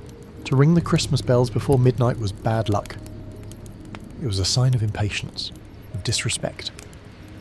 But if he was slow, if the village sat in silence at 12:01, that was failure. He made a decision. He would be the timekeeper. He would trust the machine in his hand more than the storm outside. He put the watch on the bench, propping it up against his discarded mittens so he could see the face. 11:59. He stepped into position. He adjusted his feet, finding the grooves in the floorboards that his boots had worn over 40 years. He looked up into the black throat of the shaft. Somewhere up there, in the freezing dark, hung 2 tons of bronze. He had to break the inertia. The first pull was always the hardest. You had to wake the giant from a dead sleep. The second hand swept past the 12, 30 seconds left. Thomas began the up play, the gentle tensioning of the rope to take up the slack. He felt the wheel above engage. He felt the weight of the bell settle into the bearings. It felt heavy, heavier than usual. Perhaps the grease in the bearings had thickened in the cold. Perhaps ice had formed on the headstock. He didn't have time to worry. 10 seconds, he took a deep breath. The air was like swallowing crushed glass. 5, 4, 3, 2, 1, midnight. Thomas threw his entire body weight onto the rope. "Now!" he screamed silently. He dropped, his knees bending, his back arching. The rope bit into his hands. For a heartbeat, nothing happened. The bell resisted. It was a stubborn, frozen beast refusing to move. Thomas gritted his teeth. He pulled harder, using the momentum of his drop. Then he felt it. The give. The wheel turned. The rope flew upwards, searing through his gloves. The giant was moving. Thomas caught the sally on the rebound. The rope pulled him up, lifting him onto his toes. He was no longer an old man on the ground. He was part of the machine, a lever of flesh and bone connected to the engine of bronze. He pulled down for the first stroke. The hand stroke. Crack. He felt the impact in the floor. The clapper had hit the side of the bell. Or had it? Usually, the first strike of Gabriel sent a shockwave that rattled the dust from the beams. Thomas waited for the vibration to travel up his arms, the familiar thrum of bronze singing. But the vibration felt wrong. It was dull. It was short. It didn't sustain. It felt like hitting a piece of wood with a hammer. not metal on metal. Thomas frowned, panic flaring. Ice on the sound bow, he thought. Is the bell muffled by snow? He didn't stop. He couldn't stop. Once the bell was swinging, you had to keep the rhythm or the rope would flail and break your neck. He pulled for the second stroke, the backstroke. Thump. Felt. Not heard. Again, that dead, flat sensation in the floorboards. "Sing!" Thomas shouted, tears of frustration leaking from his eyes. "Sing, you stubborn old mule!" He pulled harder. He drove his heels into the floor. He fought the rope. He fought the cold. He fought the silence. He imagined the sound. He forced his brain to overlay the memory of the bell onto the reality of the silence. In his head, Gabriel was booming out a glorious, deep-throated roar that shattered the storm. In his head, the village was looking up in wonder. But in his hands, the rope felt lifeless. He was weeping now. Hot tears ran down his frozen cheeks. He was failing. He was sure of it. He was pulling a dead weight. The bell wasn't singing, it was just swinging. But he didn't let go. He kept the rhythm. 1, 2, 3. 1, 2, 3. If this was his last performance, he would finish it. He would ring until his heart stopped or the rope broke. He would ring for the silence itself. Up in the bell chamber, 20 feet above Thomas's head, a tragedy of physics was taking place in the dark. Old Gabriel was a masterpiece of 17th century casting, but he was not invincible. The iron clapper, the heavy, club-shaped tongue that hung inside the bronze skirt, had been forged in a different era. For 300 years, it had swung back and forth, enduring the violent collision of metal on metal. But metal, like men, has a memory. It remembers every shock. It remembers the stress of the swing, and tonight the metal was suffering from the cold shore to it, a brittleness caused by the extreme drop in temperature. The iron had lost its elasticity. It had become as fragile as glass. On Thomas's first mighty pull, the one that had felt so heavy, the clapper had swung with lethal force. It had flown towards the sound bow of the bell. But it never made the strike. Just a fraction of a second before impact, at the weakest point of the shaft where the iron had been fatigued by centuries of service, the metal gave up. Snap. It was a clean, jagged fracture. The heavy bulb of the clapper, weighing over 100 pounds, sheared off. It missed the side of the bell entirely and plummeted straight down, embedding itself with a dull, sickening thud into the thick wooden floorboards of the bell pit. The bell itself kept swinging. It swung high, inverted, then swooped down, but it was mute. It was a mouth without a tongue. It was a singer whose vocal cords had been cut. Down in the ringing chamber, Thomas felt the change instantly.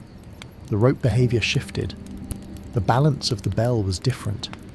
It felt lighter, wilder, without the counterweight of the swinging clapper inside. The centre of gravity had shifted. The bell was spinning too fast. "Steady," Thomas gasped. He fought the rope, his muscles screaming as he tried to check the erratic motion. He didn't know the clapper was lying on the floor above him. He couldn't hear the crash it had made. All he knew was that the vibration was gone. That beautiful singing resonance that usually travelled down the rope and hummed in the marrow of his bones, it had vanished. There was no sharp crack of impact. There was no lingering hum. There was only the mechanical whir of the wheel and the friction of the rope. "Why?" Thomas cried out, his voice cracking. "Why won't you speak?" He thought he had lost his hearing completely. He thought this was the final stage of his affliction, that even the sense of touch was being taken from him. He believed he was ringing a magnificent peal, and that he was simply too broken to witness it. He pulled harder. He rang with a frantic, terrified energy. Stroke, backstroke, stroke, backstroke. But up in the dark, something else was happening. Something miraculous and unintentional. The bell was swinging, a massive, hollow cup of bronze, 5 feet wide at the mouth. As it swung, It cut through the gale-force wind that was blasting through the open louvers of the tower. The storm wind was entering the tower at 60 miles per hour. It caught the moving mouth of the bell. It was the same principle as blowing across the top of a glass bottle, but on a gargantuan scale. The hollow cavity of the bell became a resonator. The wind rushed inside, swirled, and was expelled by the swing. It wasn't a metallic ring. It wasn't the sharp, joyous clamour of Christmas. It was a deep, guttural roar. It was a sub-bass frequency, lower than a cello, lower than thunder. It was the sound of the earth groaning. The wind played the bell like a giant flute. Every time Thomas pulled the rope, he wasn't striking metal, he was pumping air. He was forcing the bell to swallow the storm and spit it out as a low, mournful, yet incredibly powerful vibration. This sound didn't chime, it travelled. Low-frequency sounds can punch through snow and wind far better than high-pitched ones. The blizzard, which would have scattered the high notes of a normal bell, became a carrier wave for this deep, droning pulse. Thomas, in his sealed room, couldn't hear this. He couldn't feel it the same way. The vibration of air is different from the vibration of metal. To him, the rope felt dead. He was weeping openly now. The tears froze on his cheeks. "I am failing them," he sobbed, his rhythm faltering. "It is silent. It is all silent." He imagined the village below, sitting in the pews, looking at each other in confusion. Why hasn't he started? Why is there no sound? He imagined the Reverend shaking his head, signalling for Julian to run up the stairs. Thomas wanted to stop. He wanted to let the rope go, curl up on the bench, and let the cold take him. But he was a bell ringer. You do not stop until the peal is finished. You do not leave the post. "For Martha," he grunted, heaving on the Sally. "For the baby Jesus. Even if no one hears it. Even if I'm just an old fool pulling a string in the dark." He rang the broken bell. He rang the wind. He rang the silence. And above him, the bell swung its empty mouth wide, screaming the song of the storm out into the white oblivion. In the nave of St. Jude Cess, time seemed to have pooled on the floor like cold water. The congregation sat with their heads bowed, but their eyes were open, darting sideways, checking the faces of their neighbours. The clock on the west wall clicked its mechanical tongue. 12. The moment had arrived. Every ear strained against the roaring backdrop of the storm. They were waiting for the familiar, bright clangor of Gabriel, the sound that usually cut through the air like a silver knife, announcing the joy of the incarnation. They waited, and waited. A minute passed. Then 2. There was no ring, no metallic strike, no joyous peal. A ripple of unease moved through the pews. It started as a rustle of fabric, coats being shifted, hymn books being gripped tighter, and grew into a low murmur of distress. "He's fallen, Mrs." Higgins whispered, clutching her prayer book. "The cold has taken him." "Or the rope has snapped," the butcher muttered darkly. "I told the vicar that rope was too old." In the front row, Mrs. Gable stared at the floor, her lips moving in a frantic, silent plea. She refused to look up. She refused to believe that the brave climb had been for nothing. At the organ console, Mr. Pumblechook sat frozen. His hands hovered over the ivory keys, his feet poised above the pedals. He was a man of strict musical protocol. He could not start O Come. "All ye faithful," until the bell had finished its 12-stroke announcement. He looked over his shoulder at the Reverend, his eyes wide behind his spectacles. "What do I do?" His expression screamed. "Do I play into the silence?" Reverend Arthur stood at the lectern, his knuckles white as he gripped the wood. His heart sank. He had gambled on dignity, and it seemed he had lost. The silence stretching out before him was humiliating. It was a vacuum where faith should have been. He looked toward the vestry door. Julian was standing there, framed in the archway. The young man wasn't moving to run up the stairs. He was standing perfectly still, his head cocked to the side, his brow furrowed in deep concentration. The Reverend frowned. Why wasn't Julian moving? Then the Reverend felt it. It wasn't a sound at first. It was a sensation in the soles of his feet, a subtle, rhythmic trembling of the flagstones. Thrum, pause. Thrum, pause. It was a vibration so low it felt like a heavy truck passing on a distant highway, or the subterranean rumble of an earthquake miles away. Then, the stained glass window of St. George, the one facing the direct fury of the wind, began to sing. The lead came holding, the glass vibrated, emitting a faint buzzing hum. The sound filtered down into the nave. It was ghostly, hollow, and haunting. It sounded like the wind itself was trying to hum a tune. "What is that?" a child's voice piped up, clear and fearful in the quiet. "Hush," his mother said, but she pulled him closer. Julian stepped out of the vestry. He walked slowly down the side aisle, his eyes fixed on the ceiling. He stopped near the bell rope checkline. He reached out and touched the wall. "He's ringing," Julian said. His voice wasn't loud, but it carried in the strange acoustic space. "Ringing?" the butcher scoffed. "We hear nothing, lad. The tower's silent." "No." Julian shook his head, his eyes wide with a mixture of confusion and awe. "Listen to the foundation. Listen to the dark." He pointed to the heavy iron candelabras hanging over the centre aisle. They were swaying gently, but they were swaying in time. Sway. Thrum. Sway. Thrum. "It's the air," Julian whispered, more to himself than anyone else. "He's pumping the air. The clapper. The clapper must be gone, but he hasn't stopped." The Reverend stepped down from the chancel. He walked to the centre of the church. He closed his eyes and let the strange, mournful sound wash over him. It was true. It wasn't the festive ring of Christmas. It was a mournful, deep, struggling sound. It sounded like a prayer groaned from the belly of a whale. It was a sound of immense effort, of a man fighting a battle against the elements. It was, the Reverend realised with a sudden swell of emotion, the most beautiful thing he had ever heard.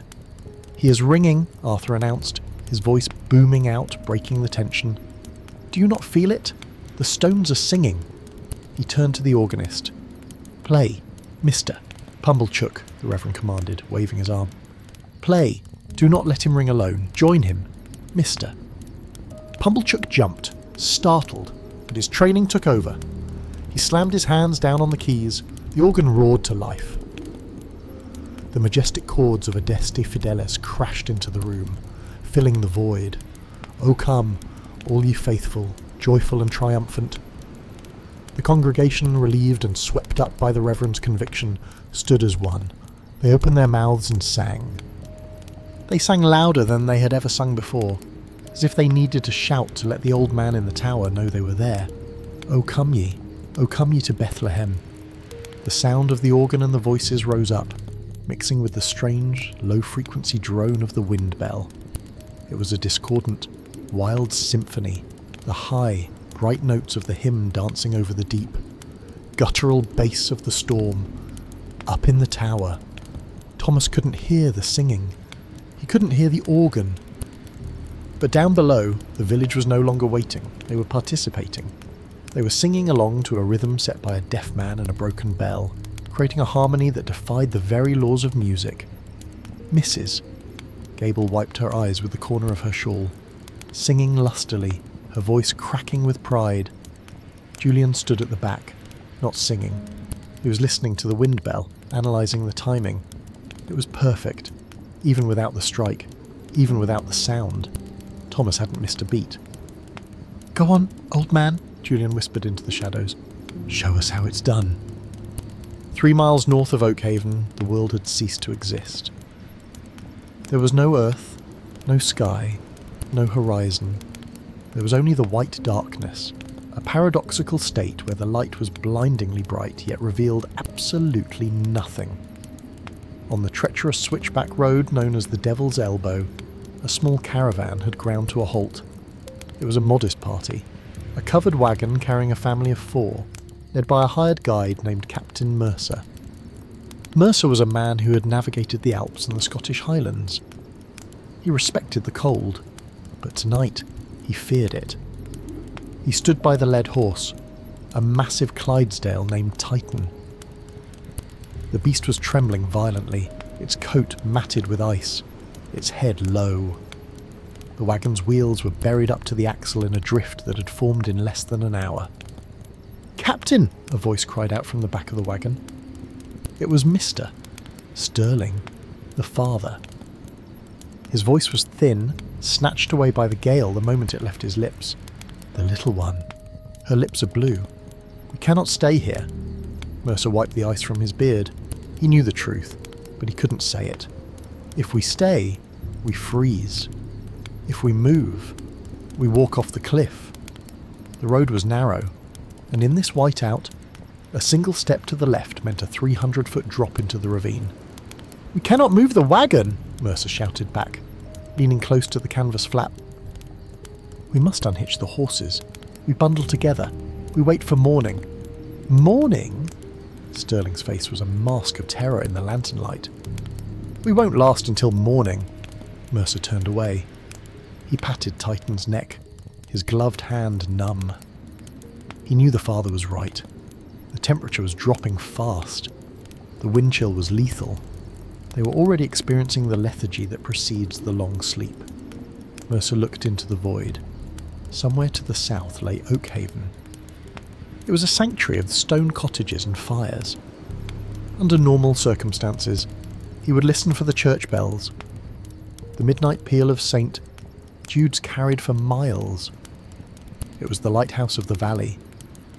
He strained his ears. He turned his head, shielding his face from the stinging needles of snow. He listened for the sharp clang-clang of bronze. He listened for the high-pitched song of metal. But the wind was a jealous thief. It took every high note, every sharp sound, and shattered it against the rocks. The scream of the blizzard was a wall of white noise, occupying every frequency of human hearing. "It's no use," Mercer whispered. "The wind is too loud.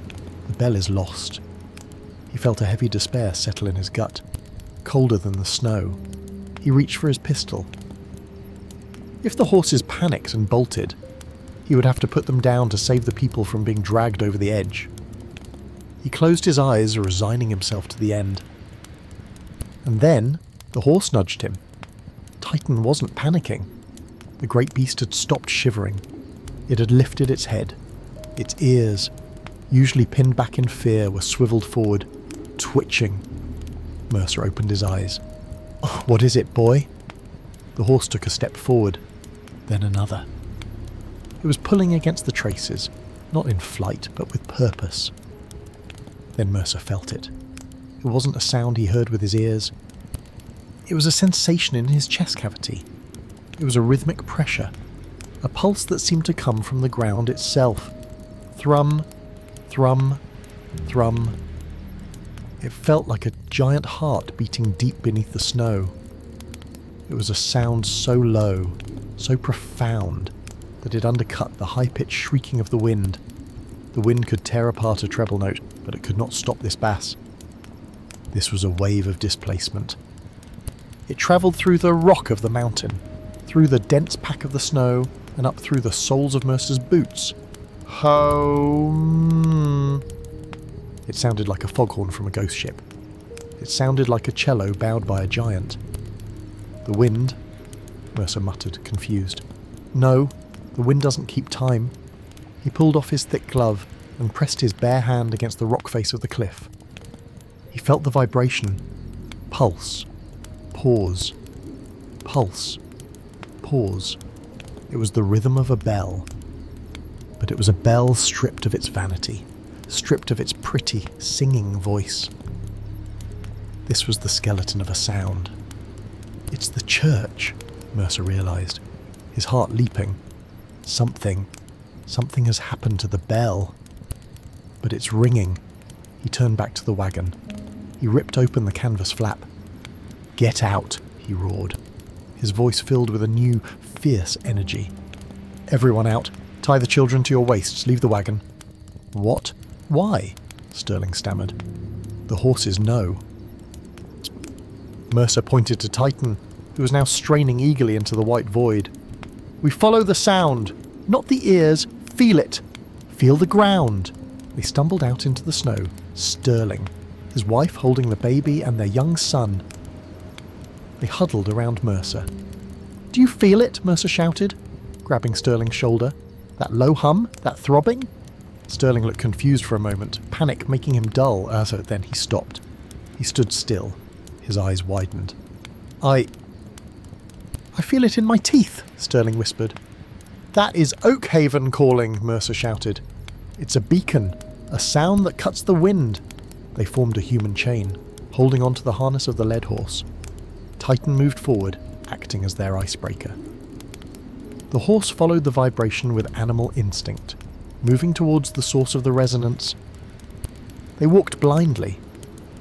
They couldn't see 3 feet in front of them, but the sound grew stronger.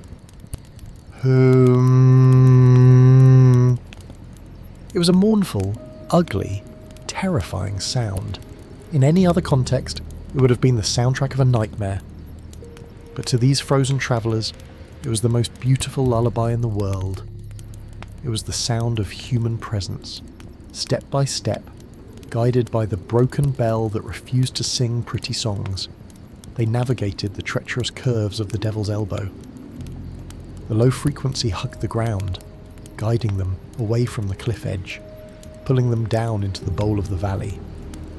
Mercer checked his compass, but the needle was spinning wildly in the storm. He put it away. He didn't need magnetic north. He had the acoustic north. "Keep moving," he yelled over his shoulder. "Listen to the deep. Follow the deep." Far ahead, unseen through the blizzard, the village of Oakhaven lay waiting. They didn't know that the bell had no tongue. They didn't know the ringer was deaf. They only knew that something powerful was calling them home, cutting through the chaos with a voice that could not be silenced.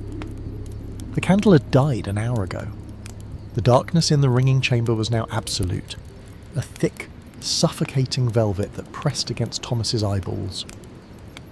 The only light was the occasional ghostly flash of the lighthouse beam cutting through the arrow slit, illuminating the swirling dust for a fraction of a second before plunging the room back into the abyss. Thomas was no longer ringing with his muscles. He was ringing with his skeleton. His arms were leaden weights, burning with a lactic fire that had moved from pain to numbness and back to a sharp, screaming agony. His gloves had worn through at the thumb, and he could feel the raw, sticky warmth of a blister that had burst, gluing his skin to the hemp. Heave. Check. Pull. He had lost count of the changes.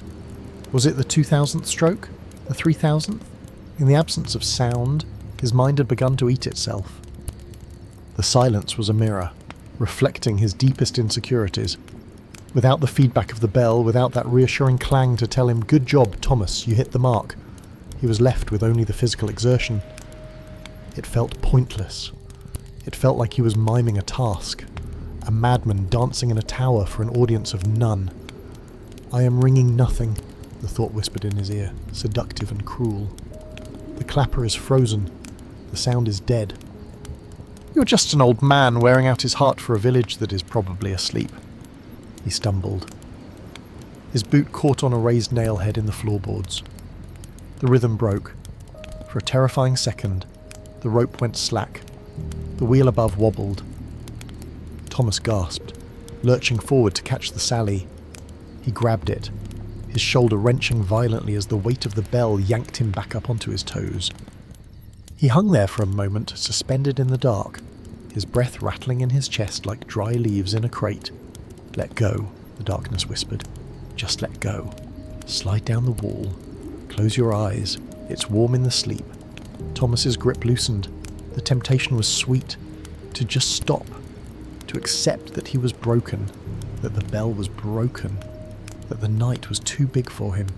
He lowered his heels to the floor. The rope slackened. The bell began to slow down. Then a memory surfaced. Not a sound this time, but an image. It was the image of the widow, Mrs. Gable, climbing through the trapdoor with the basket of bread, the look in her eyes. It wasn't pity, it was expectation. She believed he was the guardian. She believed he was the voice. And the Reverend. I cannot risk the service, Thomas. If he stopped now, he proved them right. If he stopped now, the silence won. Thomas gritted his teeth. He felt a surge of anger, not at the storm, not at the bell, but at his own frailty. No, he growled. He hauled down on the rope with a savage desperation. He didn't care about the technique anymore. He didn't care about the perfect Granshire triple pattern. He just needed to keep the giant moving. Heave! I cannot hear you. Gabriel, Thomas shouted into the black void. I cannot hear you, God. But I am here. He pulled again. I am still here. This was the crucible. This was the moment his faith shifted. For 70 years. Thomas had believed that faith was about listening to the sermon, listening to the choir, listening to the bell. He thought faith was receiving. But tonight, in the freezing dark, he realized he was wrong. Faith wasn't receiving. Faith was broadcasting. Faith was pulling a rope in the dark when you couldn't hear the chime. Faith was believing that the sound existed even if your own ears were dead to it. I am the clapper, Thomas realized. If the iron is gone, if the bronze is dead, then I am the heartbeat. My pulse is the strike. He closed his eyes. He stopped trying to listen. Instead, he started to offer. He offered the pain in his shoulders. He offered the blood on his hands. He offered the terror of his isolation. He poured it all into the rope. Stroke for Martha. Backstroke for the Reverend. Stroke for the boy, Julian. Backstroke for the God who seemed silent. He entered a trance. The room dissolved. The cold dissolved. There was only the motion, up and down, tension and release. He didn't know that miles away, a family was walking away from a cliff edge, guided by his rhythm. He didn't know that in the church below, 200 people were singing with tears in their eyes, anchored by his vibration. He only knew that he had to keep the rope moving until the sand in the hourglass of his strength ran out. He was a lighthouse keeper who couldn't see the ocean, tending a fire he couldn't feel, for ships he would never meet. And in that absolute surrender, Thomas found a strange, terrifying peace. The panic vanished. The fear of replacement vanished. He wasn't the Bell Ringer of Oakhaven anymore. He was just a man holding a line, tethered to the sky, refusing to let go. His legs began to tremble uncontrollably. His knees buckled.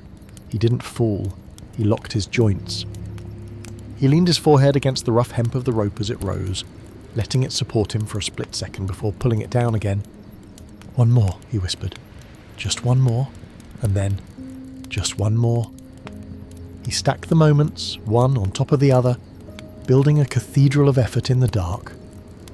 The end did not come with a bang, but with a whimper of exhausted muscles. Thomas's arms were no longer part of his body. They were foreign objects attached to his shoulders, heavy, burning logs that refused to obey his commands.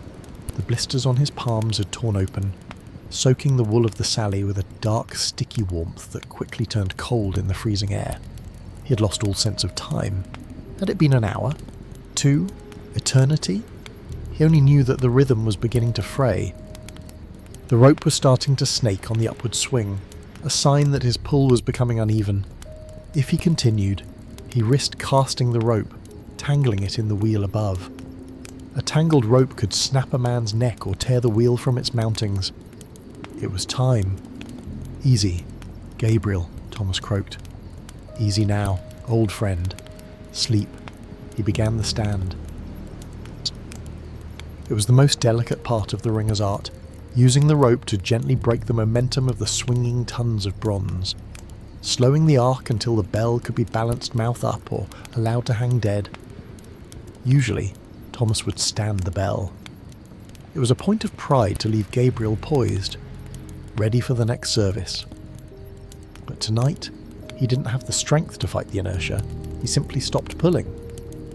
He let the rope rise and fall, feeding it through his raw hands, letting gravity take back what it had lent him. The rope's dance grew shorter, the wheel's rotation slowed, the vibration in the floorboards, that deep, life-saving thrum that had kept him company, began to fade. It tapered off like a dying heartbeat. Thrum, thrum, thrumder. And then, stillness. The rope hung limp, a dead snake in the gloom. The floor became just a floor again. The silence rushed back into the room, reclaiming its territory with a vengeance. It was a heavy, accusatory silence. It seemed to scream, "You failed. You made no sound. You wasted the night." Thomas sank onto the wooden bench. He didn't sit. He collapsed. His legs simply folded under him. He leaned his head back against the freezing stone wall, his chest heaving in ragged, painful gasps. He closed his eyes. He expected to feel relief. Instead, he felt a crushing weight of shame. He had rung for the king's coronation. He had rung for the end of the Great War. He had rung for the weddings of half the village.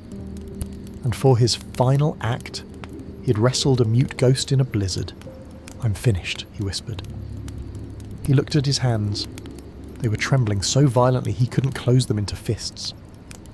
He wiped the blood onto his trousers. He didn't want the Reverend to see it. He didn't want pity. He checked his pocket watch. 1:15 a.m. The service was over. The congregation would be leaving.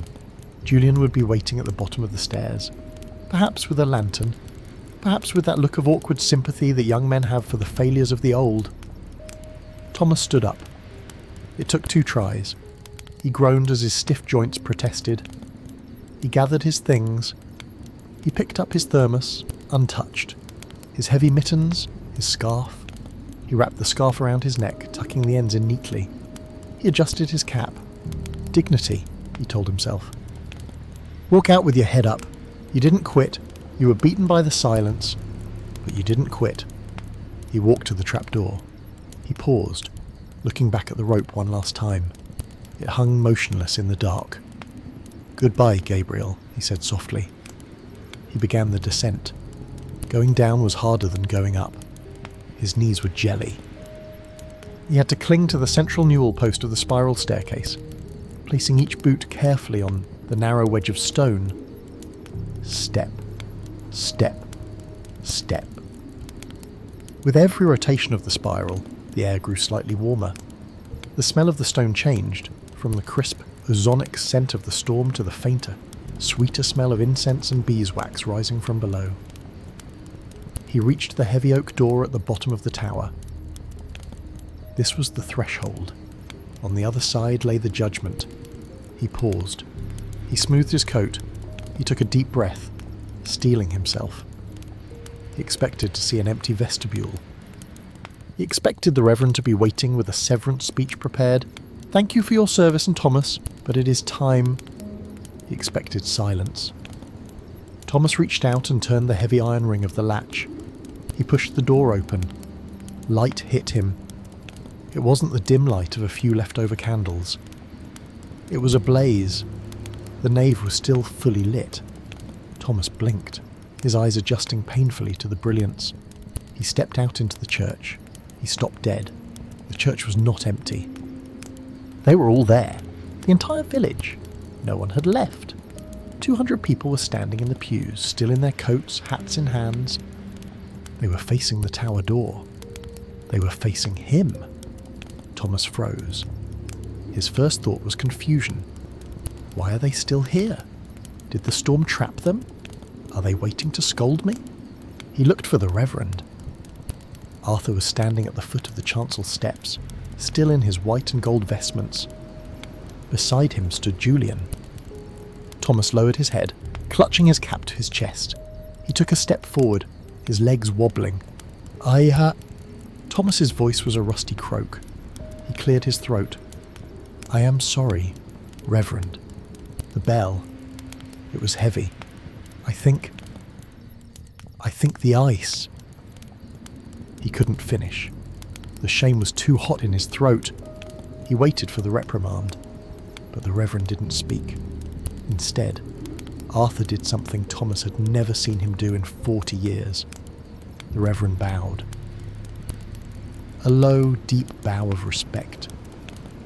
Thomas blinked. He looked to the side. Julian was stepping forward. The young man's eyes were shining. He wasn't looking at Thomas with pity. He was looking at him with something that looked like awe. Julian walked up to Thomas. He reached out and took Thomas's battered, bleeding hand in his own warm, strong grip. Thomas tried to pull away, ashamed of the blood, but Julian held tight. Mr. Thomas, Julian said. Thomas watched the boy's lips. He saw the shape of the words clearly. You rang the wind, Julian said. Thomas frowned, confused. The wind? We heard it, Julian continued, speaking slowly and clearly. It wasn't a bell, sir. It was the mountain singing. It was the deepest sound I have ever heard. Thomas looked around the room. He saw Mrs. Gable dabbing her eyes with a handkerchief. He saw Elise the blacksmith nodding solemnly. He saw the Miller children staring at him as if he were a wizard who had just descended from a cloud. Suddenly, the heavy double doors at the back of the church burst open. A gust of snow swirled in. A man stumbled in, a stranger, wrapped in furs, his beard caked in ice. It was Captain Mercer. Behind him came the family he had saved, shivering but alive. The stranger saw the crowd. He saw the old man standing by the tower door. Is that him? Mercer shouted, his voice cracking with exhaustion. Is that the ringer? The congregation parted to let the stranger through. Mercer marched up the aisle, his boots clomping on the stone. He stopped in front of Thomas. He looked at the frail, trembling old man. You saved us, Mercer rasped. We were on the cliff. We were lost in the white. We heard the hum. Thomas stared at the stranger. He couldn't process the words. Saved? Hum? I couldn't hear it, Thomas whispered, his voice trembling. I thought it was silent. The Reverend stepped forward, placing a hand on Thomas's shoulder. God does not always speak in silver chimes. Thomas, Arthur said, his voice vibrating in Thomas's chest. Sometimes. He speaks in the groan of the earth, and tonight you were his voice. Thomas looked at the faces surrounding him. He looked at the stranger who was alive because of a sound Thomas hadn't known he was making. He looked at his own bleeding hands. The tension of the night, the fear, the exhaustion, it all broke. Thomas's knees finally gave way. He didn't fall, though. Julian caught him on one side, and the stranger caught him on the other. They held him up. The Bell Ringer of Oakhaven, who thought he'd failed, was held aloft by the very community he had served. And in that warm, crowded nave, surrounded by the smell of wax and wet wool, Thomas finally heard something. It wasn't a sound. It was the feeling of being home. The sun did not rise over Oakhaven, it exploded. After the rage of the night, the morning arrived with a brilliance that was almost violent. The storm had scrubbed the sky of every impurity, leaving a dome of piercing, vibrating blue. The valley was buried under 3 feet of snow, a pristine, undulating blanket of white diamonds that blinded the eye and muffled the world. Thomas woke in his own bed.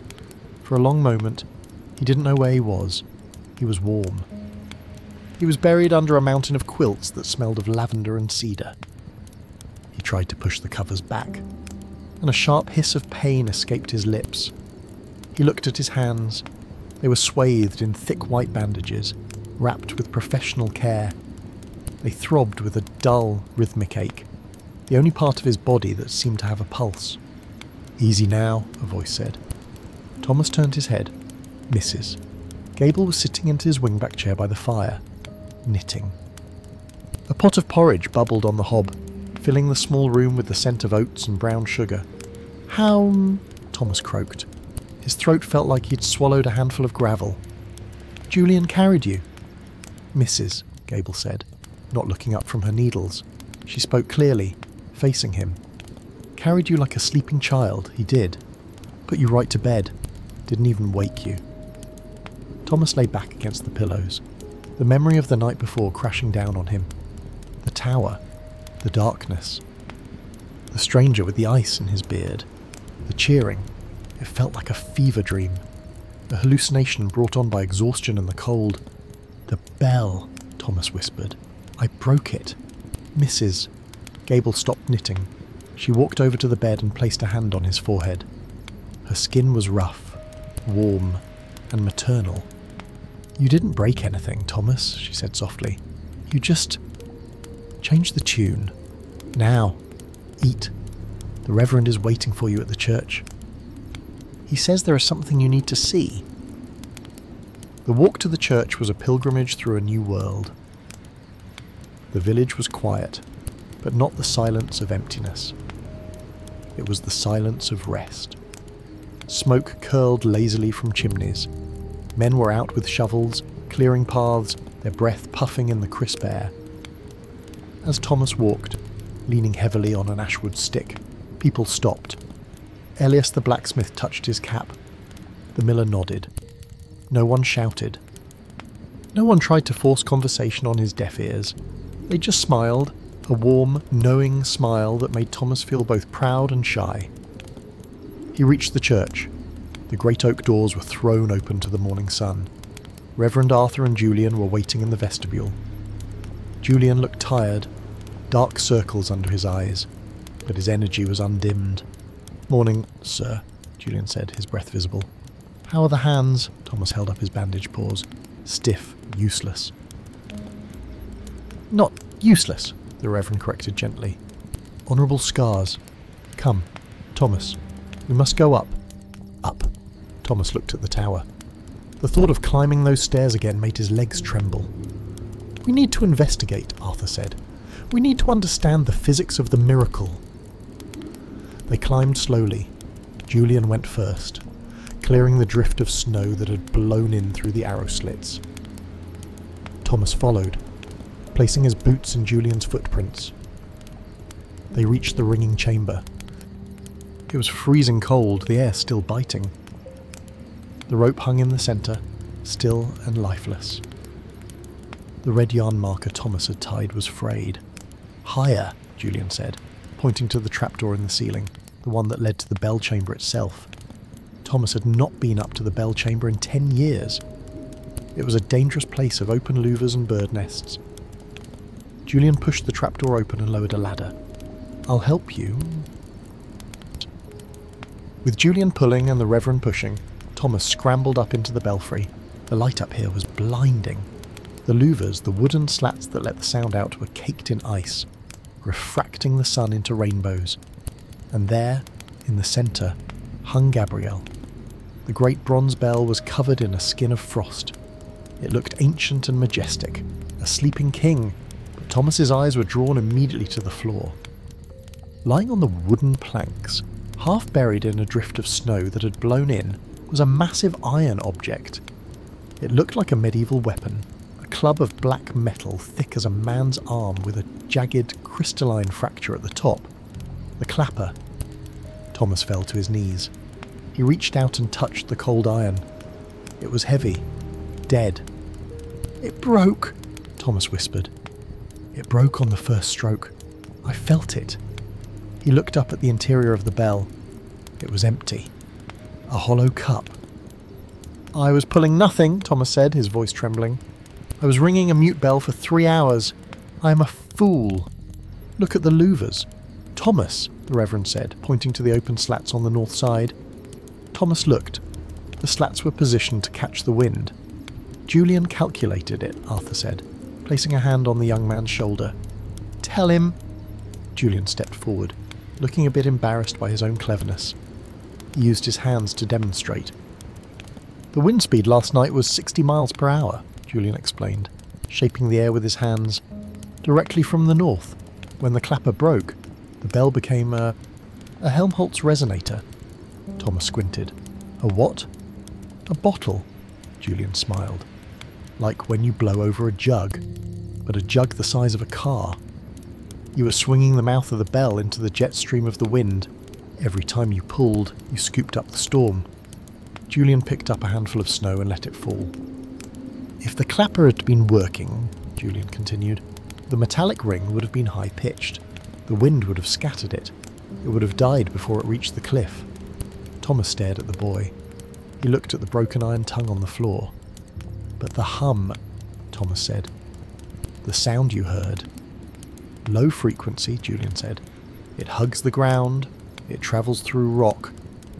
It's the only sound that could have penetrated that whiteout. The Reverend knelt beside Thomas. He picked up the broken clapper.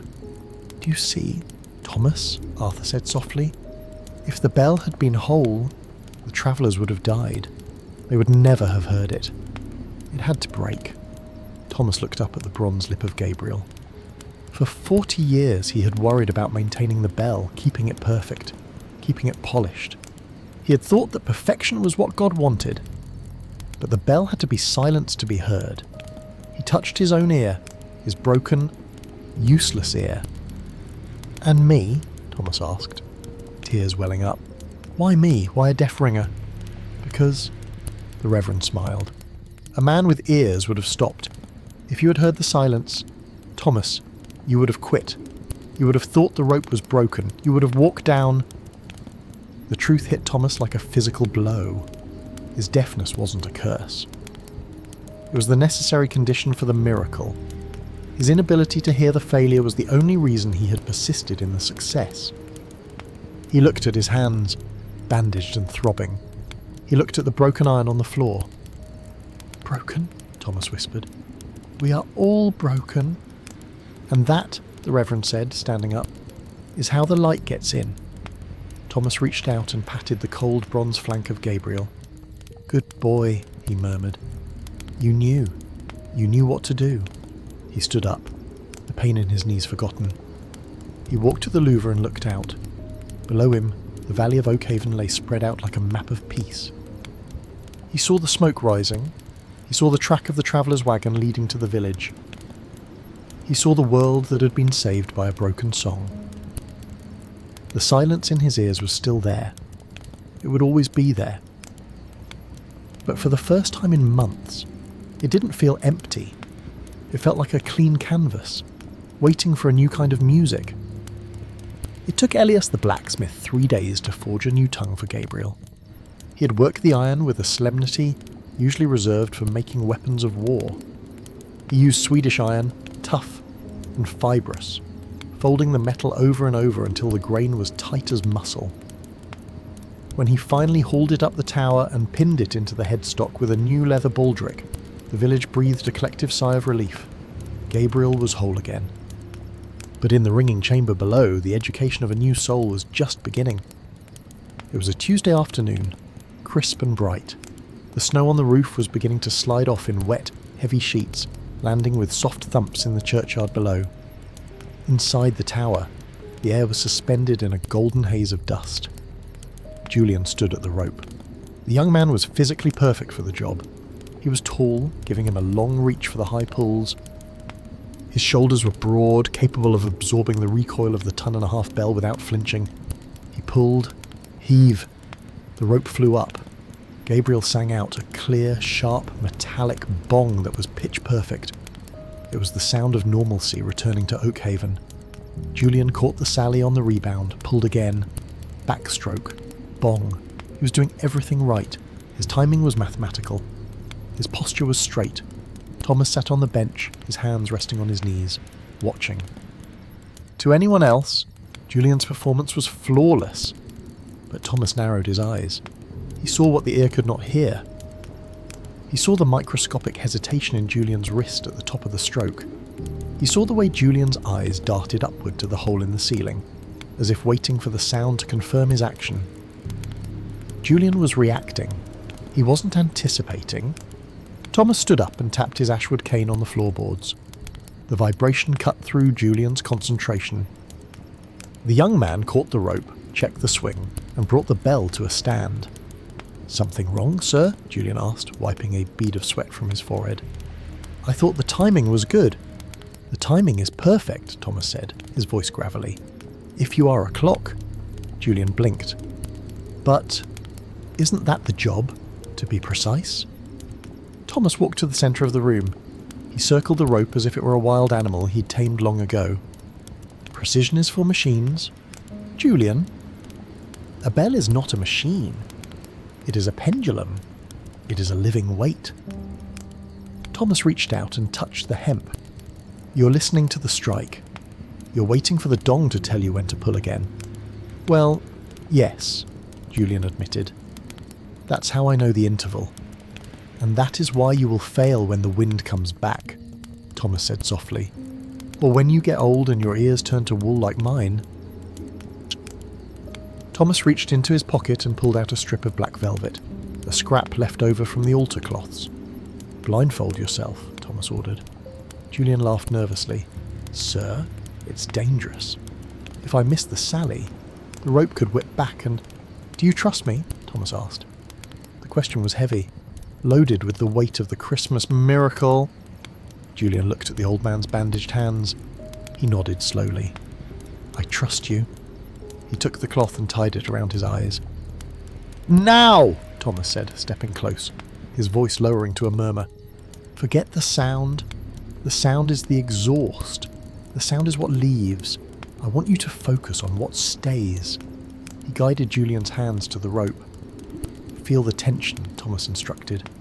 "The bell is up. It is balanced on its headstock, upside down. It wants to fall. It is begging to fall. Your job is not to pull it, your job is to let it fall." "Pull," Thomas commanded. Julian pulled. Without his sight, Julian's body tensed. He couldn't see the rope flying up. He flinched, expecting the ceiling to hit him. "Relax your shoulders," Thomas barked, or rather projected the vibration of the command. "Feel the rope breathe. It expands when it goes up. It thins when it comes down." The bell rang. Bong. Julian tried to listen for the echo to time his next stroke. "No!" Thomas tapped the boy's elbow with his cane. "Don't listen. Feel the weight. The bell will tell you when it's at the top. There is a moment, a tiny fraction of a second, where the rope becomes weightless. Zero gravity. Can you feel it?" Julian frowned behind the blindfold. He concentrated. He let the rope slide through his fingers. Up. Up. Weightless. "Now," Thomas whispered. Julian pulled. Bong. Again. Find the 0 point. Find the stillness in the motion. They worked for an hour. Slowly, the awkwardness left Julian's frame. He stopped reaching for the rope and started meeting it. He stopped fighting the gravity and started dancing with it. Thomas watched, entranced. He saw the shift happen. He saw the moment the listening migrated from Julian's ears to Julian's fingertips. The boy's breathing slowed. His movements became fluid, liquid. He looked less like a labourer and more like a conductor. The sound of the bell changed, too. It wasn't louder, but it was warmer. The strikes were more deliberate, less percussive. Thomas closed his eyes. He couldn't hear the bell, of course, but he could feel the floorboards singing under his feet. It was a steady, confident thrum. It was the rhythm of continuity. "Stop," Thomas said finally. Julian caught the sally, bringing the bell to a gentle rest. He stood there panting, his face flushed and a strange smile playing on his lips. He pulled off the blindfold.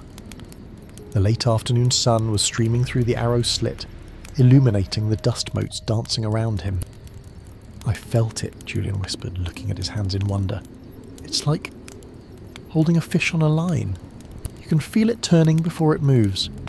"That," Thomas said, leaning back against the wall, "is the conversation. The bell speaks to your hands. You speak to the village. If you listen with your ears, you're only an audience member. If you listen with your hands, You are the ringer." Julian looked at Thomas. The arrogance of youth, the swagger he'd shown in the stable, was gone. In its place was the deep, terrified respect of an apprentice who realises how much he has yet to learn. "Will you teach me the full peel?" Julian asked. "The Granshire triples, the Stedman caters?" Thomas looked at his own hands. The bandages were still there, but the pain had receded to a dull ache. He knew he would never ring a full peel again. His shoulders were done, his ears were closed. But looking at Julian, he didn't feel the sting of loss. He felt the satisfaction of a farmer who has just planted a seed in good soil. "I will teach you everything the rope has taught me," Thomas said. "But you must promise me one thing. Anything. When the wind blows," Thomas said, pointing to the north wall, "and the storm screams, and the village is afraid, you do not stop. Even if you think no one is listening, you do not stop. I promise." "Good," Julian said. Thomas nodded. He pushed himself off the wall. "Good. Now, coil the rope, neatly. A messy rope is a devil's snare." Thomas turned and began to walk toward the trapdoor. He didn't look back. He didn't need to. He could feel the vibration of Julian coiling the rope. A steady, rhythmic thump swish on the floorboards. It was a new rhythm. It wasn't Thomas's rhythm anymore. It was younger, faster, stronger, and Thomas found, to his great surprise, that he didn't mind it at all. Spring arrived in Oakhaven not with a shout, but with a slow, deliberate unlocking of the earth. The snow, which had seemed eternal just weeks ago, had retreated to the highest peaks of the fells. In the village, the ground was spongy and dark, smelling of wet loam and waking roots. Thomas sat on the bench beneath the ancient yew tree in the churchyard. It was his new station. For 40 years his post had been vertical, up in the tower, suspended in the air. Now, his post was horizontal, rooted firmly to the earth, watching the world drift by at eye level. The bench was made of silvered oak, its grain raised and polished by a century of villagers' trousers. It sat facing the square, offering a proscenium view of the daily theatre of Oakhaven. Thomas leaned back, closing his eyes. He turned his face toward the weak, pale yellow sun. He was learning the art of the quiet bench. Before, his life had been governed by the clock, matins, evensong. Weddings, funerals, he lived in 50-minute intervals. Now, time was a fluid thing, it was measured in the movement of shadows across the grass, or the melting of icicles on the Lichgate roof. He opened his eyes. The village square was a silent movie, and Thomas was its sole audience member. He watched Mrs. Gable shaking out a rug in front of the bakery. He saw the dust fly out in a golden cloud suspended in a sunbeam. He saw her mouth form a sneeze, a sharp, convulsive movement of her head, but the sound was absent. To Thomas, it looked comical, a sudden, violent bow to the morning. He chuckled softly. He watched the blacksmith's dog, a scruffy terrier, chasing a phantom scent near the well. The dog barked at a cat on a wall. Thomas saw the jaws snap, the throat vibrate, but the air remained peaceful. The aggression was stripped of its noise, rendered harmless.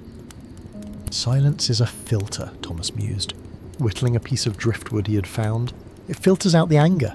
It filters out the noise. It leaves only the movement. He looked down at his hands.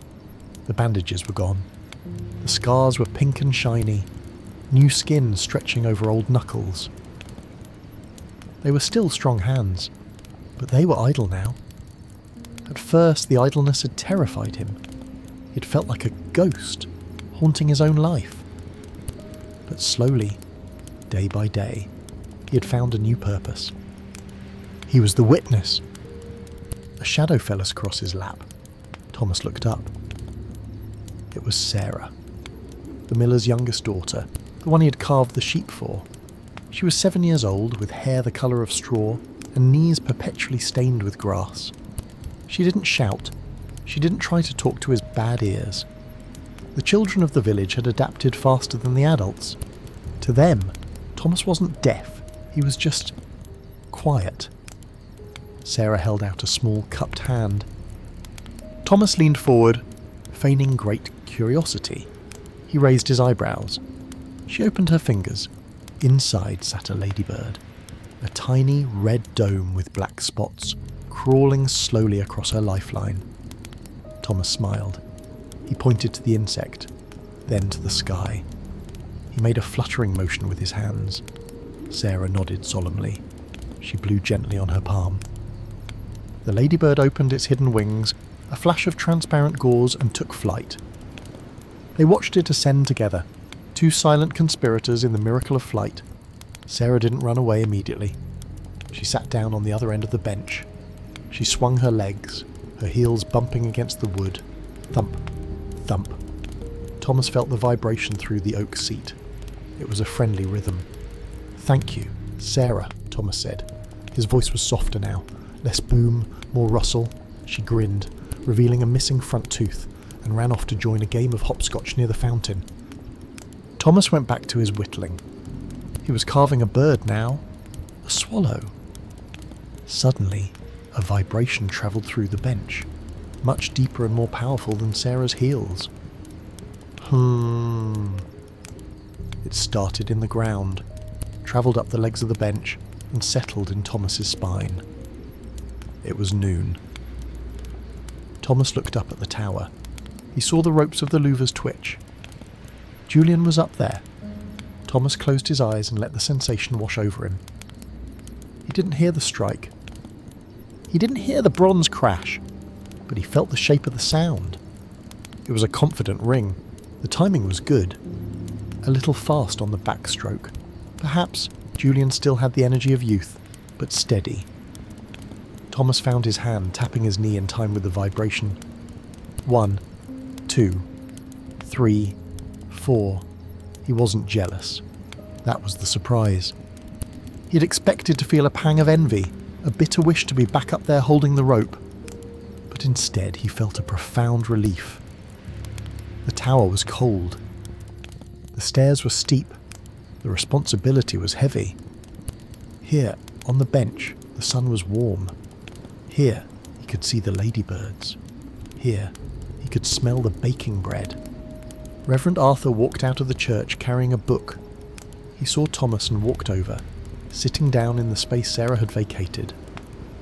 The two old friends sat in silence for a long moment, listening in their own ways to the noon peal. When the bell stopped, the Reverend pulled a small slate and a piece of chalk from his pocket. He'd started carrying it since the storm. He wrote something and held it up for Thomas. "The tulips are coming up in the rectory garden." Thomas read it and smiled. "Early this year," he said. The Reverend wiped the slate and wrote again. "Julian asks about you. He says the rope misses your grip." Thomas shook his head, chuckling. "The rope misses nothing but the oil from my hands.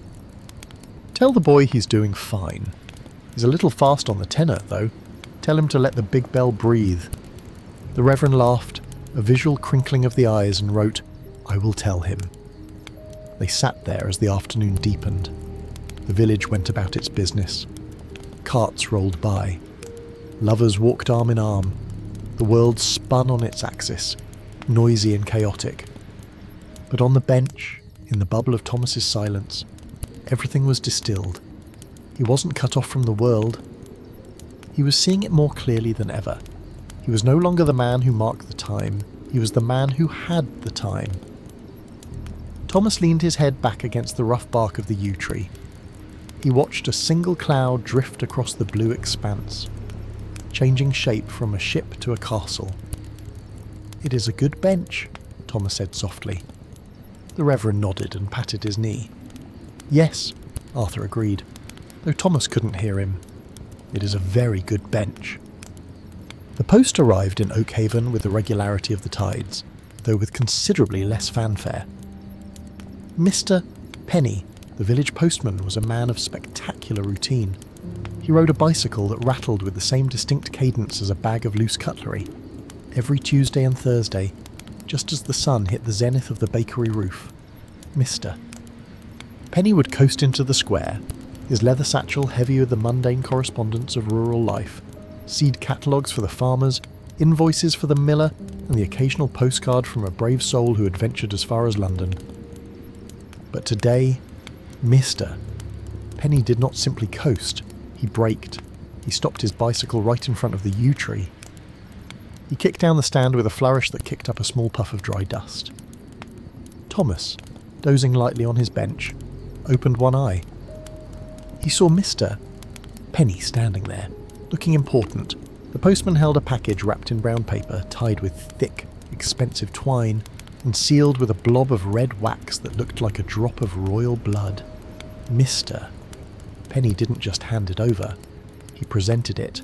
He held it out with two hands, as if it were a cushion bearing a crown. Thomas sat up, adjusting his cap. He pointed to his chest, mouthing, "Me? Mr." Penny nodded vigorously. He tapped the package, then pointed to the inscription. Thomas reached out. The package was heavy, heavier than a book, lighter than a brick. He rested it on his knees. He fumbled for his reading spectacles in his vest pocket, hooking the wireframes over his ears. He peered at the label. To Mr. Thomas Miller, the Bell Ringer, care of St. Jude's Parish, Oakhaven, North Yorkshire. The handwriting was elegant, slanted, and forceful. It was the script of a man who signed cheques and commanded ships. Thomas looked up. A small crowd was beginning to gather. In Oakhaven, a package like this was not private property. It was a communal event. Mrs. Gable had come out of the bakery, wiping flour from her hands. The Reverend Arthur was crossing the churchyard, his cassock flapping in the gentle breeze. "Open it, Thomas." "Mrs." Gable urged, though Thomas only saw her gesture of miming untying a knot. Thomas pulled at the twine. It was strong maritime-grade cord. He had to use his pocket knife to saw through it. The paper fell away. Inside was a box made of dark cherry wood, polished to a shine that reflected the faces of the villagers gathering around. And on top of the box lay a letter, written on thick, cream-coloured vellum. Thomas picked up the letter. His hands, usually so steady with wooden rope, trembled slightly. "Reverend," Thomas said, handing the letter to the priest. "My eyes are dim today. The script is too fancy." Reverend Arthur took the letter. He adjusted his spectacles. The crowd leaned in. The silence of the square deepened, waiting for the voice of the outside world. "It is dated 3 months ago," Arthur said, looking at the date. "From the office of Sterling and Sons, shipping merchants, Liverpool." He looked at Thomas. "It is from the man in the wagon, the father." Thomas nodded slowly. He remembered the face, terrified, frozen, framed in ice. The Reverend began to read, his voice projecting clearly so the villagers could hear, while he simultaneously used his hand to sign the key emotions to Thomas. "Dear Mr. Miller, it has taken me some time to find the words, and indeed to find the courage to write to you. Winter has thawed, and life has returned to normal here in the city, but not a day passes that I do not think of the white darkness." Arthur paused, looking at Thomas. He wrote on his slate, "He remembers the storm." Thomas nodded. "Go on." "My family and I were not merely lost that night. We were resigned. We had said our goodbyes. The cold had entered our minds. We were ready to sleep the long sleep." The Reverend's voice dropped an octave, heavy with the memory of the near tragedy. "Then we felt it. Captain Mercer called it a sound, but my wife, Elizabeth, called it a heartbeat. It did not sound like a church bell. It sounded like the earth itself was calling us home. It was a vibration so deep it shook the ice from our coats.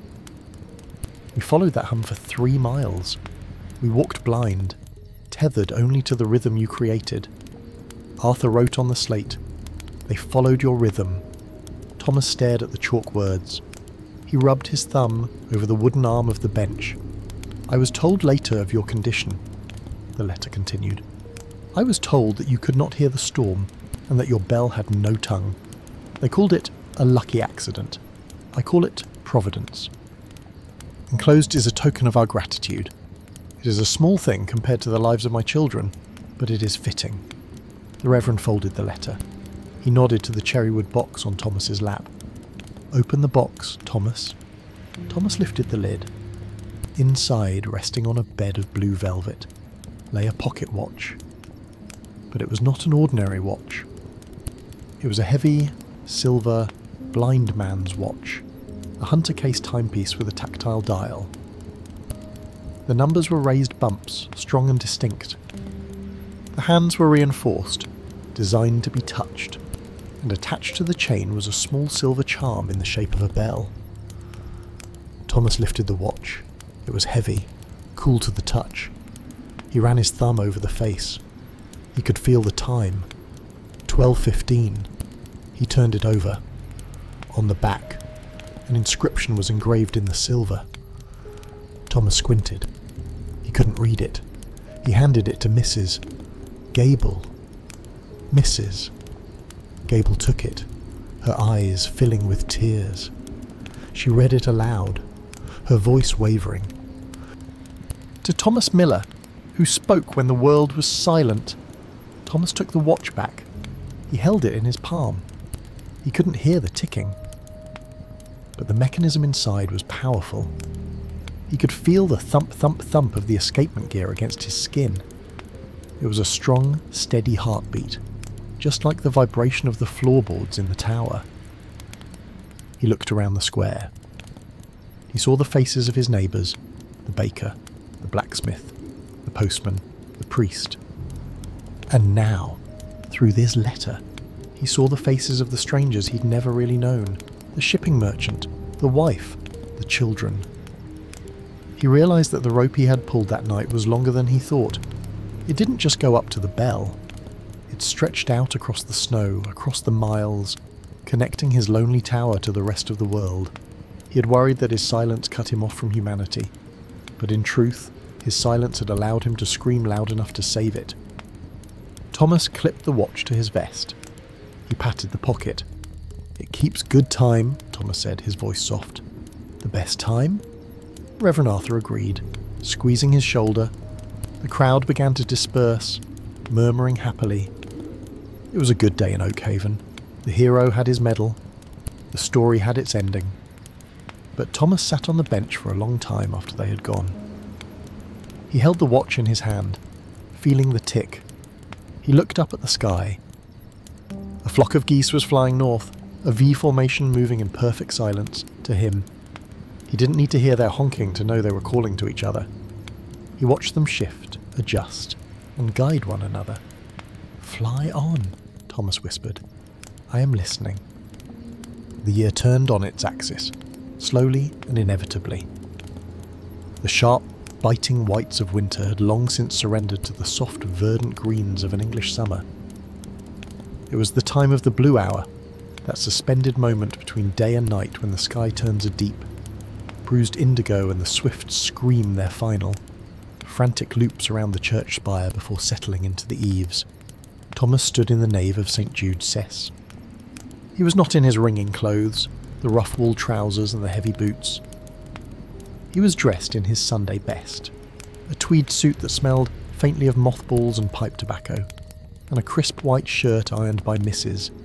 Gable. Tonight was the Feast of St. Peter. It was a high holy day, requiring a quarter peal, 45 minutes of continuous ringing before evensong. Thomas walked to the great limestone pillar near the font. This was his listening post. Over the last few months, he had discovered that this specific pillar, with its deep roots in the bedrock, acted as the best conductor for the tower's vibrations. He placed his palm flat against the cool stone. He closed his eyes. He waited. Above him, high in the belfry, Julian was preparing. Thomas could imagine the scene perfectly. He knew the ritual. Julian would be spitting on his hands, a habit Thomas had tried to break him of, but to no avail. He would be checking the tension of the rope. He would be nodding to the other ringers, Elias on the tenor, the miller's son on the treble. Then the vibration began. It didn't start with a sound. It started with a shudder in the stone. Thrum. The pillar woke up under Thomas's hand. Thrum. Thrum, thrum, the bells were falling. Thomas tilted his head, pressing his temple against the grit of the limestone. He wasn't listening with ears, he was listening with his skull. He could distinguish them. The tenor, Elessa, was the heavy, grounding bass, a deep, slow pulse that felt like a heartbeat. The treble, the miller's son, was a light, skittering vibration, like a bird hopping on a branch. And in the middle, holding the conversation together, was Gabriel. Julian was ringing Gabriel. Thomas concentrated. He sought out the specific signature of his old bell. In the winter, under Thomas's desperate hands, Gabriel had been a wild beast, a roaring wind tunnel. But tonight, under Julian's guidance, Gabriel was a river. The vibration was smooth, liquid. There was no jerking, no snatching at the rope. Stroke, hum, backstroke, hum. Thomas smiled. The boy had learned. He wasn't fighting the weight anymore. He was riding it. He had found the 0 point. That split second of weightlessness at the top of the swing where the bell decides whether to fall or stay. Julian was holding Gabriel there, just for a heartbeat, letting the sound bloom before pulling it back down. It was a confident ring. It was the ring of a young man with strong shoulders and a happy heart. It lacked the jagged, sorrowful edge that Thomas used to have in his later years. It was brighter. It was the sound of the future. For a moment, a phantom sensation twitched in Thomas's muscles. His arms remembered the weight. His fingers curled into a ghost grip. He wanted to be up there. He wanted to feel the rough hemp and the smell of the grease. But then he felt a subtle shift in the stone. A mistake. Julian had hesitated. Perhaps a bead of sweat had stung his eye. Perhaps a fly had landed on his nose. The rhythm faltered. The interval between Gabriel and the tenor widened. A gap appeared in the weave of the sound. Thomas held his breath. Correction? Make the correction. A novice ringer would panic. They would pull harder to catch up, resulting in a clash, 2 bells hitting at once. But the stone didn't clash. Instead, the vibration smoothed out instantly. Julian hadn't rushed. He had held the rope back, waiting for the tenor to pass, and then slotted Gabriel back into the pocket with surgical precision. He had listened with his hands. He had felt the error and adjusted the gravity, not the muscle. "Good lad," Thomas whispered to the pillar. "Good lad." He relaxed. The tension left his shoulders. The torch had not just been passed, it had been caught. The quarter peal continued. The vibration in the church grew stronger, filling the empty space with a physical density. The air inside the nave seemed to tremble. Dust motes danced in the shafts of evening light that pierced the stained glass, moving in time with the ringing. Thomas looked around. The church was empty, save for him and the verger lighting the altar candles. He realised he was witnessing something rare. He was seeing the church as the bells saw it, a vessel of resonance. He walked slowly up the aisle, trailing his hand along the tops of the pews. He could feel the wood buzzing. He walked to the altar rail and touched the brass candlesticks. They were humming. The whole building was singing. And he, Thomas Miller, was the only one who could truly feel it. The hearing people would be deafened by the noise, overwhelmed by the volume. But in his silence, Thomas could feel the texture of the song. He could feel the architecture of the praise. He sat down in his usual pew near the back. He pulled out the silver watch, the gift from the stranger. He held it in his hand, feeling its mechanical tick syncing with the vibration of the floor. Tick-tock, the watch. Dong-ding, the bells. 2 machines, one measuring time, the other measuring eternity. The ringing began to slow. The firing sequence, where all bells ring simultaneously, shook the floor one last time. A joyous, chaotic finale. And then, the rounds to settle them down. 1, 2, 3, 4, 5, 6.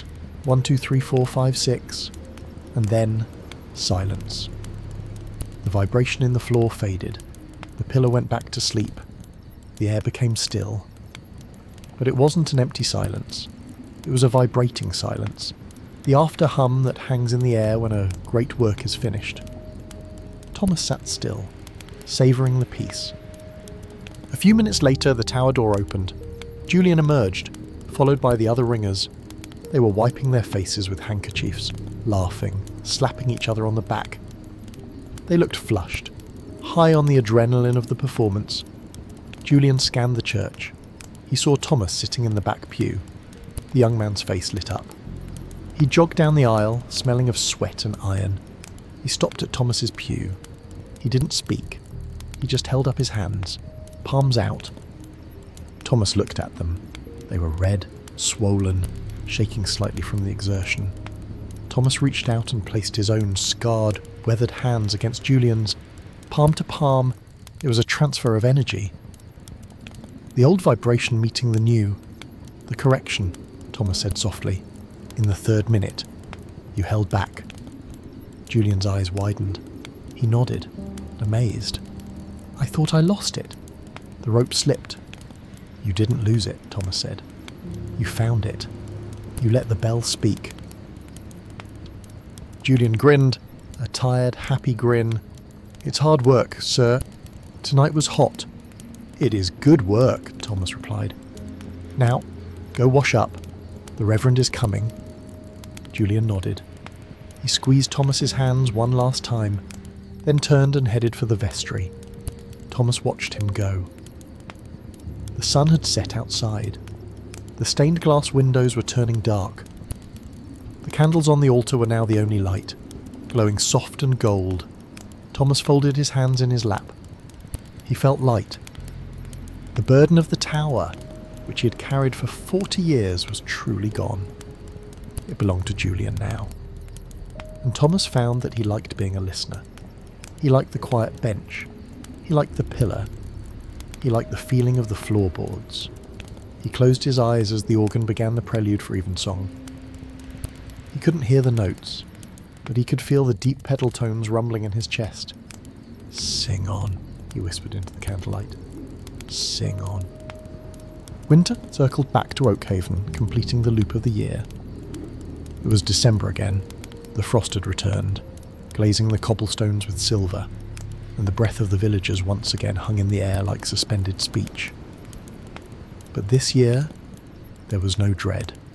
The memory of the great storm had softened into legend, a story told by the fireside to frighten children into drinking their hot milk.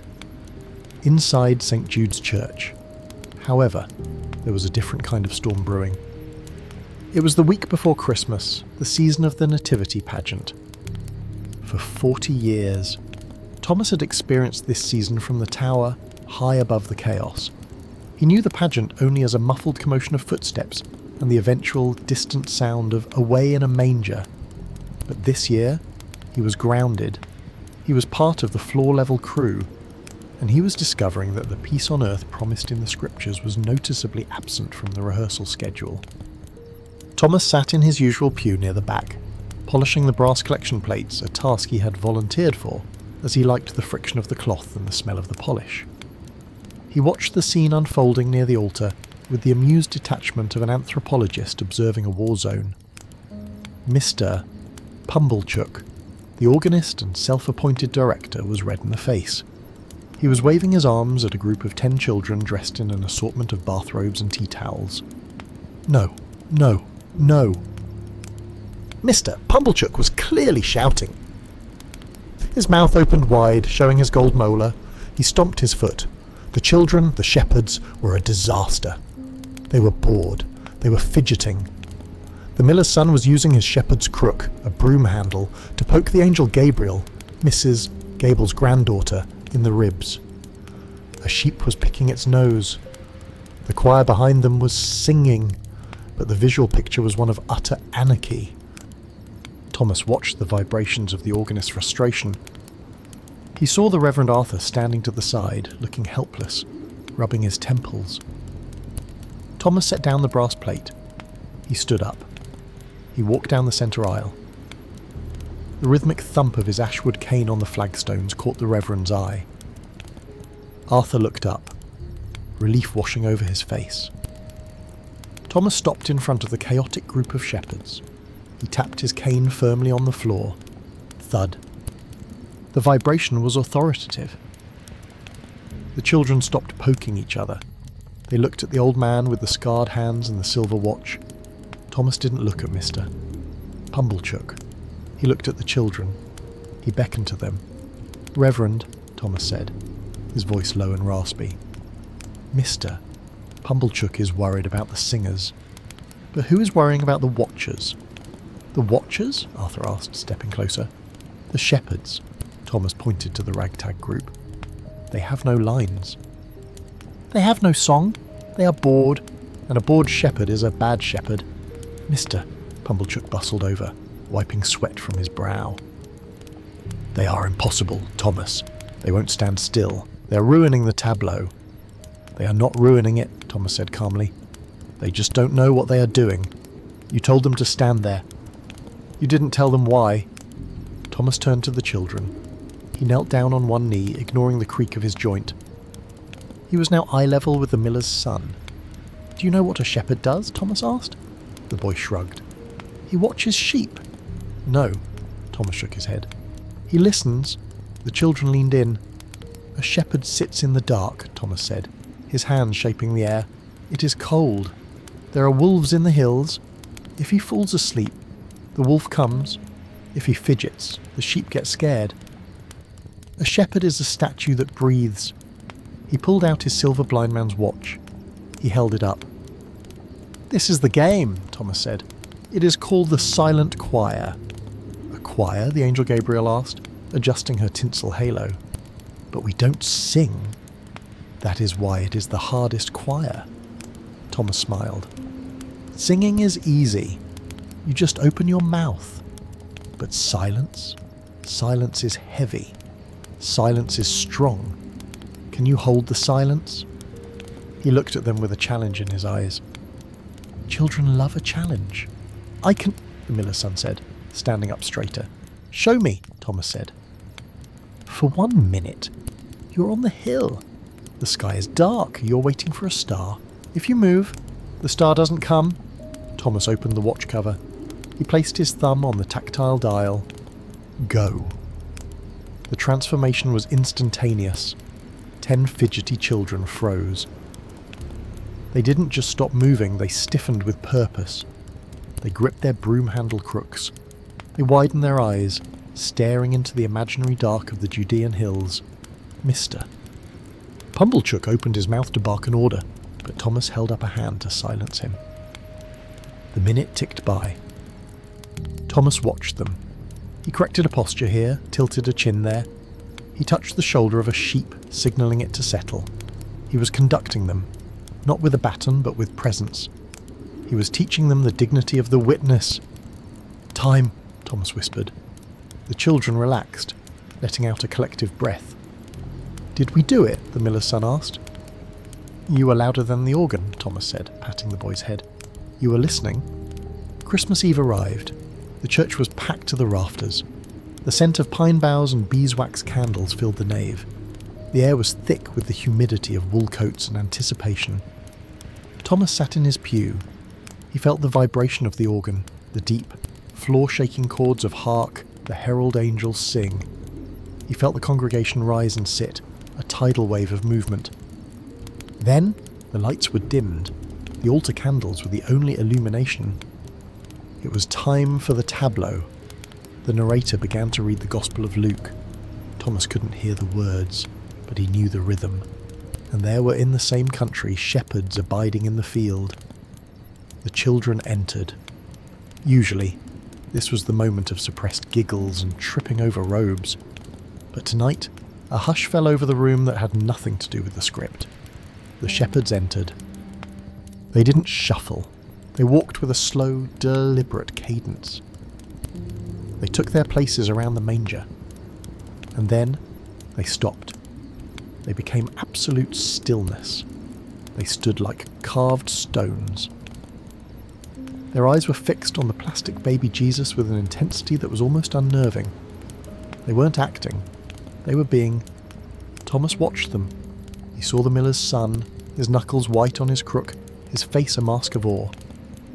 He saw the little sheep curled up at his feet, not moving a muscle. The stillness of the children created a vacuum in the room. It sucked the restlessness out of the congregation. The adults stopped shifting in their pews. The coughing stopped. The rustling of programs stopped. The silent choir was performing. They were broadcasting a message that words couldn't carry. Something important is happening here. Pay attention, up in the choir loft. The real choir began to sing Silent Night. Thomas saw the mouths moving. He saw the candlelight flickering on the faces of the singers. But his eyes were on his shepherds. He saw Julian, standing by the vestry door, watching the scene. Julian looked over at Thomas and gave a small, subtle salute. Thomas nodded back. He reached into his pocket and touched the cold silver of his watch. He felt the tick. Tick-tock. The children held the pose for the entire hymn. 3 minutes of perfect, disciplined silence. When the lights came back up and the pageant ended, the applause was thunderous. Thomas felt the vibration of the clapping in the wood of the pew. As the children filed out, the miller's son spotted Thomas. He broke formation for a second, running over to the pew. "Did you see, Mr. Thomas?" the boy panted. His face flushed. "I saw the wolf. I saw it in my head, but I didn't move." "I saw," Thomas smiled, reaching out to straighten the boy's crooked headdress.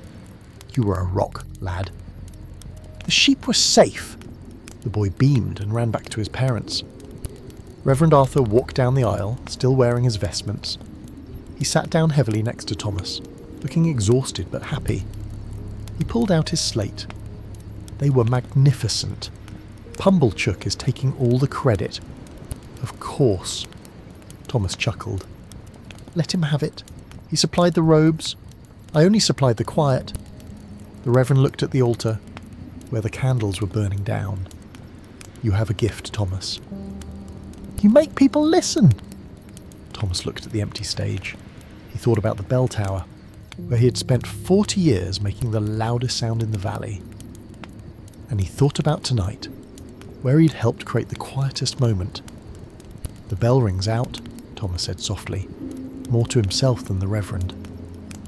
"But the heart rings in. I think I like the inside ringing better." He stood up, gathering his coat. "Come, Arthur," Thomas said. "It's Christmas. Mrs. Gable has a goose in the oven, and I believe she saved the parson's nose for you." They walked out of the church together, the old ringer and the priest, stepping into the snowy night where the stars were watching, silent and bright, performing their own eternal pageant. Summer lay heavy on Oakhaven. It was the kind of heat that baked the moisture out of the earth, turning the sheep trails into hard, cracked pottery. The air shimmered above the slate roofs, and the river, usually a boisterous rush, was reduced to a lazy, murmuring ribbon of glass. Thomas was making his rounds, though he no longer climbed the stairs to the belfry. He had appointed himself the groundskeeper of the tower. He treated the structure not as a building, but as an elderly relative who needed constant, fretful supervision. He walked the perimeter of the base, his ashwood cane tapping against the limestone blocks. Tap. Solid. Tap. Solid. Tap. Hollow? He stopped. He was standing on the north side, the side that had taken the full, brutal force of the great storm 2 winters ago. The ivy here was thick, a chaotic tapestry of green leaves and hairy brown roots that clung aggressively to the stone. Thomas poked the cane into the foliage. He pushed aside the leaves. There, running like a jagged scar across 3 courses of masonry, was a fissure. It wasn't wide, perhaps no thicker than a coin, but it was deep. Thomas stripped off his glove and pressed his bare palm against the stone. He waited for the quarter-hour chime. Above him, the small bell struck. Ding-dong, ding-dong. Thomas closed his eyes. He felt the vibration travel down the wall. Usually, the vibration was a uniform hum. But here, under his hand, the vibration stuttered. It was a subtle friction, a grinding sensation of 2 surfaces rubbing together where they should have been fused. The mortar was failing. The bones of the tower were coming loose. 2 days later, the scaffolding went up. It was a skeleton of timber poles and rope lashings that caged the bottom third of the tower. And with the scaffolding came Mr. Blackwood. Mr. Blackwood was a man carved from the very material he worked. He was a master mason from York, a giant with forearms dusted in white powder and eyes the colour of slate. He didn't speak much. He communicated in grunts, nods, and the sharp clink of his chisel. Thomas watched him from his bench. He felt a kinship with this stranger. They were both men of the tower, one of the sound, one of the stone. Mr. Blackwood was inspecting the damage. He was high up on the scaffold, tapping the wall with a small hammer. Tap, tap, tap. He looked down and saw Thomas watching him. He saw the intensity in the old man's eyes. Blackwood climbed down the ladder. He wiped his hands on a rag and walked over to the bench. He didn't ask if Thomas was deaf. Perhaps he sensed the silence around him. He picked up a piece of crumbled mortar from the ground, a dry, sandy lump that disintegrated between his thick fingers. He held it out to Thomas. Thomas took the dust. He rubbed it. It had no bind left. The lime had leached out over 3 centuries. "The storm?" Thomas asked, mouthing the words carefully. Blackwood nodded. He pulled a notebook from his pocket and wrote in block capitals, "The storm shook it, but time killed it. The joints are dry." Thomas nodded. "Can you fix it?" Blackwood looked at the tower. He wrote again, "I can repoint it. But I need to know where the water gets in. If I seal the crack but leave the leak, the frost will blow it out again next winter." He looked at Thomas. It was a question. "You lived here? You know this beast?" Thomas stood up. He tapped his head. He knew every leak. He knew every draft. He led the mason to the west corner. He pointed to a gargoyle, a grotesque stone face that acted as a waterspout. Thomas mimed rain. He showed how, during a heavy downpour, the water didn't shoot clear of the wall but dribbled back under the gargoyle's chin, running down a specific channel in the stone. Blackwood climbed up to check. He shouted down, a vibration Thomas felt as a thud of approval. He found the erosion path. They spent the afternoon like that, a silent detective team. Thomas pointed out the window ledge where the snow always piled up. He showed the spot near the foundation where the damp rose in the spring. They didn't need words. They had the building. The repair work began in earnest. It was a slow, rhythmic process. Chisel, scrape, mix, trowel. The sound of the chisels, to the hearing world, was a high-pitched ting-ting-ting that echoed across the valley. To Thomas, it was a series of sharp tremors in the ground. A constant reminder that surgery was being performed. He watched Blackwood mix the new mortar. It wasn't the grey cement of the modern world. It was traditional lime mortar mixed with sand and, to Thomas's surprise, tufts of animal hair. "Horsehair?" Thomas asked, picking up a tuft. Blackwood nodded. He wrote, "For strength, it binds the lime, like roots in soil." Thomas watched as the mason packed the mixture into the joints. It was an act of healing. He was sealing the wounds of the tower. One afternoon, Julian came down from the belfry after practice. He stopped to watch. "It looks strong," Julian said to Thomas. "It is flexible," Thomas corrected. "Blackwood says cement is too hard. If the tower can't sway in the wind, it snaps. The lime breathes. It moves." Thomas looked at the tower. He realised something profound. "We are like the lime." "Julian," Thomas said softly. "How so?" "If we are too hard, if we refuse to bend, we crack." I cracked. When I lost my hearing, I tried to stay rigid. I tried to pretend nothing had changed. And I almost broke. He pointed to the fresh, wet mortar drying in the sun. But then I learned to move. I learned to let the sound go and find the vibration. That is the horsehair. That is the binding. Julian looked at the old man. He saw the peace in Thomas's face, a peace that had been hard won. "You are the foundation, Thomas," Julian said. "You held us up." "No." Thomas tapped his cane on the earth. I am just a stone in the wall. And now, I am a stone that has been repointed. I am good for another winter, Mr. Blackwood climbed down from the scaffold. The work on the north face was done. The ugly crack was gone, replaced by a neat, clean line of fresh mortar that would cure over the next 100 years. The mason packed his tools. He walked over to Thomas and extended a hand. It was dusty, rough, and calloused. A hand that understood the weight of the world. Thomas took it. They shook hands, a pact between the caretaker and the healer. Blackwood left, his cart rumbling away down the lane. Thomas sat back on his bench. The tower rose above him, scarred but solid. The ivy would grow back. The dust would settle. He looked at his watch. 5 o'clock. He felt the vibration of the evensong bell begin. Thrum. It felt different today. It felt tighter, firmer. The loose rattle was gone. The tower was singing with a clear throat again. Thomas closed his eyes and let the vibration settle into his bones. He was safe. The tower was safe. And the silence was no longer an empty room, but a strong fortress that would stand against the wind. Autumn arrived in Oakhaven with the smell of wood smoke and the rustle of dry beech leaves. It was the season of tidying up, of preparing the earth for the long sleep of winter. Behind the church near the stone wall that bordered the rectory garden, a small bonfire was crackling. Mr. Henderson, the new sexton, was clearing out the clutter from the vestry cupboards. Thomas was sitting on his bench, whittling a piece of driftwood, when the scent of burning reached him. It wasn't the sweet smell of leaves, it was the acrid, oily smell of burning fabric. He looked up. He saw Mr. Henderson tossing old hymn books and moth-eaten altar cloths onto the fire. Then, Thomas saw it. Coiled on the grass like a sleeping python was a length of rope. It was grey, frayed, and stiff with age. To anyone else, it was rubbish. But Thomas knew the twist of that hemp better than he knew the lines on his own face. He stood up, dropping his whittling knife.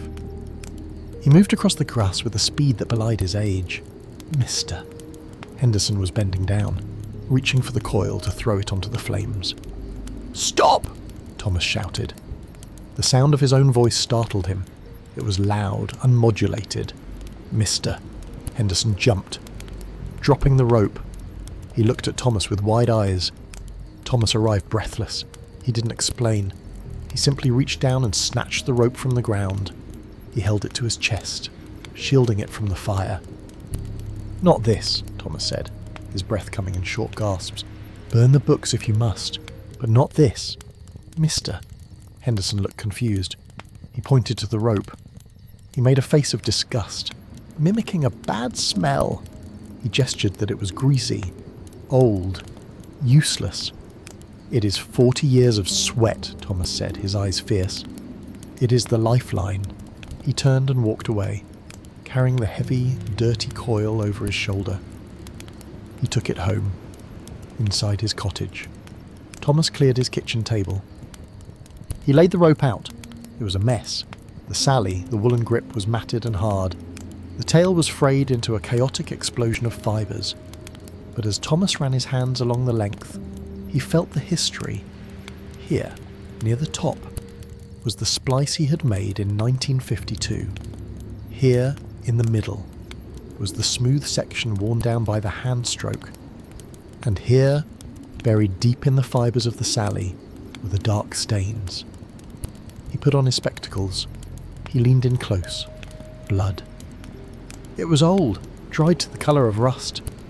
It was his blood, the blood from the night of the storm. "You remember," Thomas whispered to the rope. "You held on when I wanted to let go." He decided he would not keep it as a relic. A rope is a tool. It finds no dignity in sitting on a shelf gathering dust. It deserved to be useful one last time. He went to his tool chest. He took out a sharp knife, a marlinspike, a tool for unravelling rope, and a pot of fresh beeswax. He cut a 6-foot section from the best part of the rope, the core that was still strong and golden under the grime. He sat by the fire and began to work. It was slow, meditative labour. He unravelled the 3 main strands. The hemp was tough, fighting him every inch of the way. The smell of tar and old tallow filled the room, a scent that transported him back to the belfry. Twist. Tuck. Pull. He was weaving a Turk's head knot, a complex decorative knot that formed a spherical ball. It was a sailor's knot, used to weigh down the end of a line or to create a grip. Thomas's hands moved with muscle memory. He didn't need to hear the rasp of the fibres against each other. He felt the friction. He felt the tension locking the weave together. He worked for 3 evenings. He cleaned the wool of the Sally, combing it out until the red, white and blue colours emerged from the grey. He wasn't making a souvenir.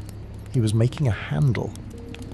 On Sunday morning, the village arrived for matins. As the Miller family walked up the path to the churchyard, they stopped at the lich gate, the roofed wooden gateway that marked the entrance to holy ground. The old iron latch of the gate, which had always been cold and hard to grip in the winter, had changed. Hanging from the iron ring was a new pull. It was a magnificent piece of craftsmanship.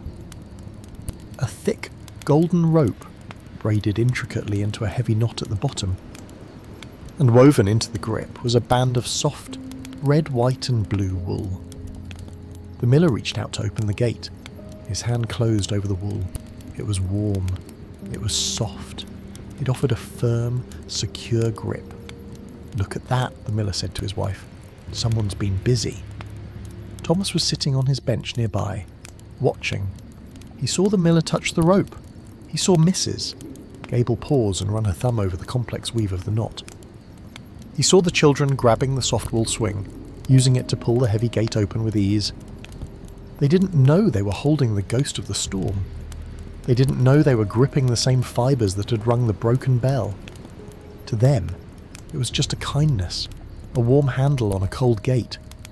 But to Thomas, it was a silent communion. Every time someone entered the church, they shook hands with his history. Every time they pulled the gate, they were helped by his struggle.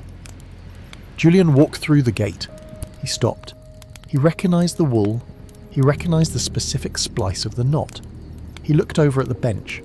Thomas was whittling, pretending not to notice. Julian walked over. He sat down. "The lich gate," Julian said, pointing with his thumb. Thomas looked up. The iron was rusting. It needed a pull. "It's Gabriel's rope," Julian said. It wasn't a question. Thomas nodded. "It was too good for the fire. It still has work to do. It feels strong," Julian said. "It feels like it's holding you up." "It held me up for 40 years, Thomas said softly. "Now it can hold the gate open for everyone else." He brushed a wood shaving from his trousers. "A rope is like a life." "Julian," Thomas said, looking at the knot he was carving. "It's only strong when the strands are twisted together. Alone, it's just string. Together, it can pull a ton." Boom! He looked at the church, where the people were filing in, pulling the new handle as they passed. "I'm unravelling a bit now," Thomas chuckled, touching his white hair. "But the knot holds. The knot holds." Julian rested his hand on Thomas's arm. A silent gesture of respect. Above them, the new rope in the tower began to dance. The bells rang out for the service. Thomas didn't look up. He looked at the gate. He watched a young mother use the rope to hold the gate open for her pram. He smiled. The bell called them from the sky. The rope welcomed them on the earth. And Thomas, the silent bridge between the two, sat on his bench and felt the vibration of a job well done. It was the kind of winter night that made the timbers of the cottage groan. The frost was not just a coating. It was a clamp, tightening its grip on the valley of Oakhaven. Outside, the world was a study in blue and silver moonlight. Inside, it was deep amber. Thomas sat in his wingback chair, his feet resting on the hearth rug. He was tired. It wasn't the exhaustion of a long day's work, that muscular ache he used to crave after a double peel. This was different. It was a thinning. It felt as if he were a leaf that had hung on the branch through autumn, through the first gales, and was now simply light. The sap had retreated. The connection to the twig was fragile, held only by habit. He looked at his hands resting on the wool blanket. They were still. The tremors that had plagued him for the last year had ceased. His body had entered a state of profound truce. On the small table beside him sat the silver watch. He picked it up. The metal was cool against his thumb. He felt the raised dots of the dial. 10 o'clock. He wound it. Crank, crank, crank. It was a reflex. He had wound a clock every night for 72 years. But tonight, as he felt the spring tighten, he stopped halfway. "That is enough," Thomas whispered. "That is enough time." He placed the watch back on the table. He didn't clip it to his vest. He left it there, ticking softly, a heartbeat he could no longer feel, measuring a future he would not inhabit. He looked across the hearth. There stood the other chair, Martha's chair. For 5 years, that chair had been a symbol of loss. It was a void, a hole in the room where her laughter used to be. Thomas had kept it dusted, kept the cushion plumped, but he had never looked at it without a pang of sharp, jagged grief. But tonight, the chair looked different. The firelight danced on the velvet upholstery, making it look warm, inviting. It didn't look empty anymore. It looked ready. Thomas closed his eyes. The silence of the room deepened.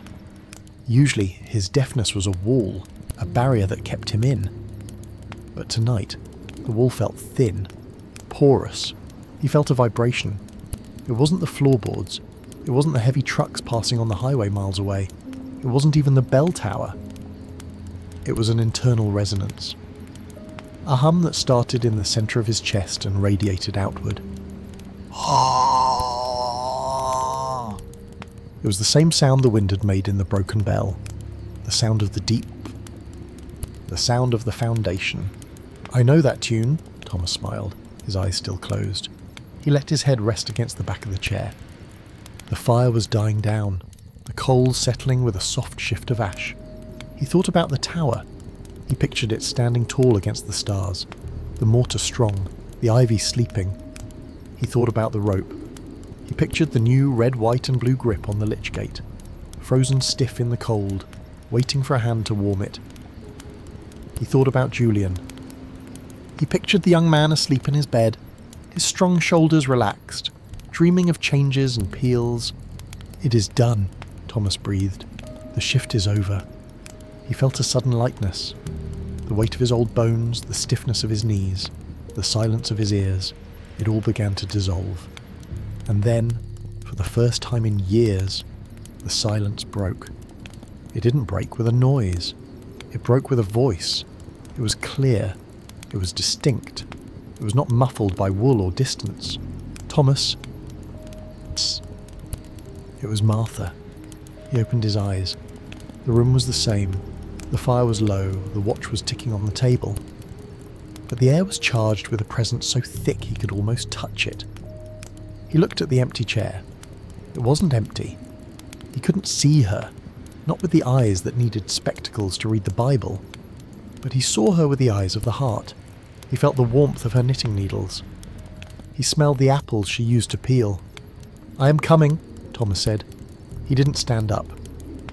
He didn't need to. He simply exhaled. It was a long, slow breath. It carried with it the dust of the bell tower, the smell of the rope, the cold of the blizzard, and the warmth of the sun on the quiet bench. He let it all go. His chest settled. His hand relaxed on the armrest. His chin dropped slightly to his chest. The silver watch on the table ticked on. Tick, tick, tick. And then, somewhere in the space between the seconds, Thomas stepped out of the silence and into the song. The next morning, the sun rose with a brilliant, hard clarity. Julian was the first to notice. He was walking to the church for early practice. He looked toward the edge of the village, toward the small stone cottage with the thatch roof. Usually, by 7 a.m, a thin plume of grey smoke would be rising from Thomas's chimney, the sign that the kettle was on. Today, The sky above the chimney was clear. Julian stopped. He felt a cold stone drop in his stomach. He looked at the cottage. The curtains were still drawn. He didn't run, he walked. He walked with a solemn, heavy pace, his boots crunching loudly on the frozen snow. He reached the garden gate. He gripped the iron latch, the one without the rope handle. It squeaked as he pushed it open. He walked up the path, past the sleeping rose bushes wrapped in burlap. He knocked on the door. Knock, knock. No answer. No vibration of footsteps on the floorboards. Julian tried the handle. It was unlocked.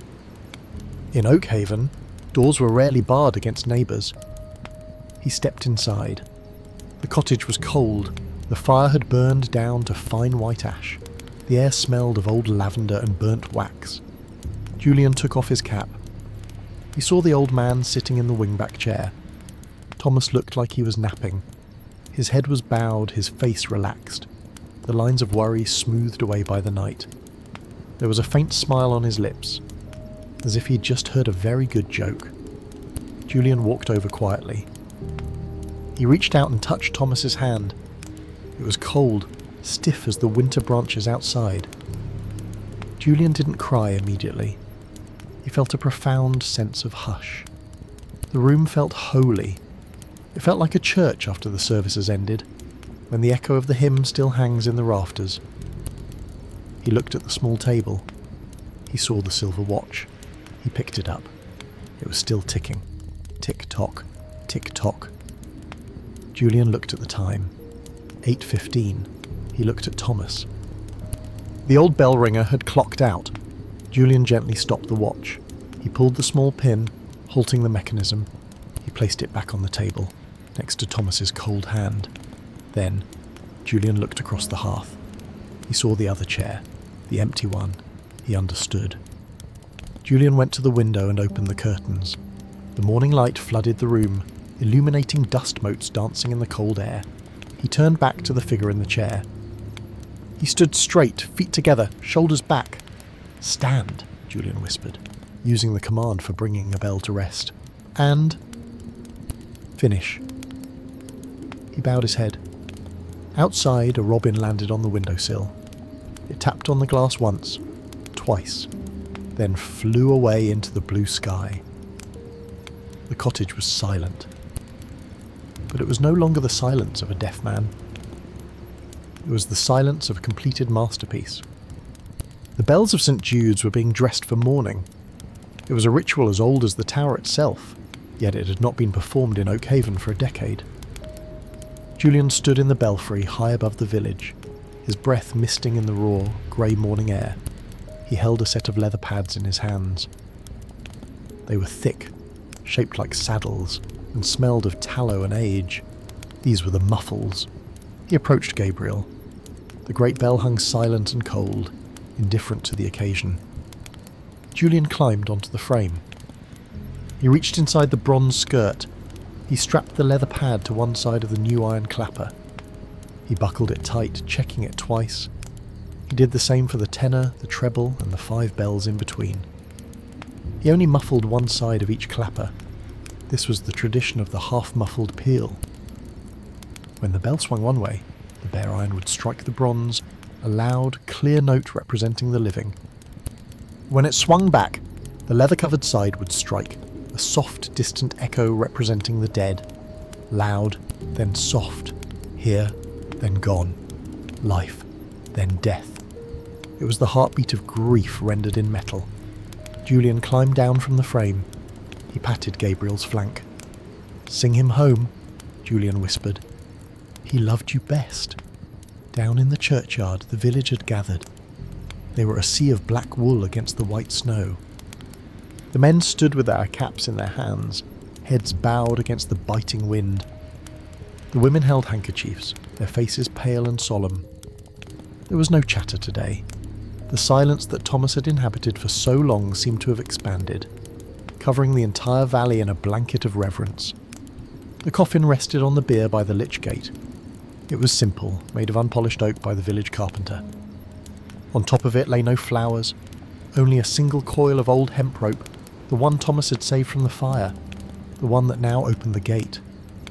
Reverend Arthur stood at the head of the procession. He looked older today.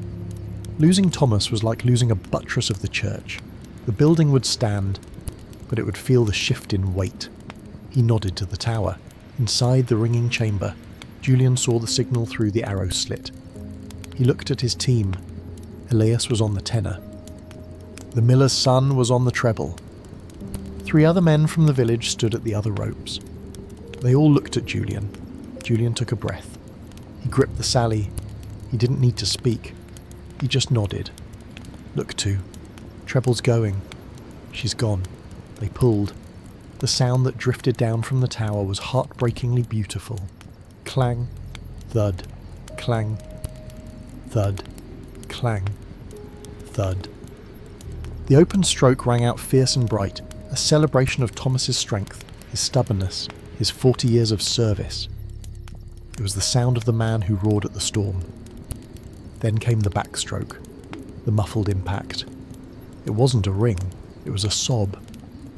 It was a hollow, ghostly murmur that sounded like it was coming from miles away, from the other side of the veil. Bong. In the churchyard, Mrs. Gable let out a small, stifled cry.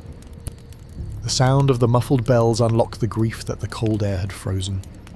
The procession began to move. They walked in time with the bells. Step, step, step. The coffin was carried by 6 men, Captain Mercer, who had travelled back from Liverpool for this, the blacksmith, the baker, the sexton, and 2 farmers. They bore the weight easily. Thomas had been a light man in the end. They wound their way through the gravestones, passing the angels and the crosses, moving toward the fresh cut in the earth beneath the yew tree, up in the tower. Julian was weeping. He couldn't help it. The tears ran freely down his face, dripping onto his hands, onto the rope. But his rhythm did not falter. He was ringing the whole pull. It required immense concentration. He had to listen to the echo of the muffle and place his next open strike perfectly on top of it. He imagined Thomas sitting on the bench in the corner, watching him. He imagined the old man tapping his cane on the floor. Steady, lad. Don't rush the grief. Let the sorrow breathe. Julian closed his eyes. He stopped ringing for the technique. He started ringing for the man. He put his anger into the open stroke. The anger of being left behind. The anger of losing his mentor. He put his love into the muffled stroke. The gentle, quiet love of a son for a father. Strike. Silence. Strike. Silence. It was a conversation between 2 worlds. At the graveside, the Reverend spoke the final words. Earth to earth, ashes to ashes, dust to dust. He sprinkled a handful of soil onto the wood. The sound of the dirt hitting the coffin was lost in the sound of the bells. Then, the Reverend raised his hand toward the tower. It was the signal to stand in the chamber. Julian caught the sally. He held it. The other ringers caught theirs. The bell slowed. The chaotic jangle of the stopping motion faded. But Julian wasn't done. There is one final tradition for a fallen ringer. The other men let go of their ropes. They stepped back, leaving Julian alone in the centre of the circle. Julian waited until the hum had died away completely. He waited until the silence in the valley was absolute. Then he reached up. He grabbed Gabriel's rope with both hands. He pulled. Once. Bong. The open note rang out, solitary and defiant. It flew across the valley, startling the crows from the trees. It rolled over the rooftops, over the frozen river, hitting the cliffs and bouncing back. Julian waited. He let the sound decay until it was just a memory in the air. Then he pulled again. Bong. And again. Bong. He rang the age of the man. 72 strokes. It was grueling. His arms burned, his heart hammered, but he counted every one. 40, 41. For the years of service. 50, 51. For the storm, 60, 61. For the silence.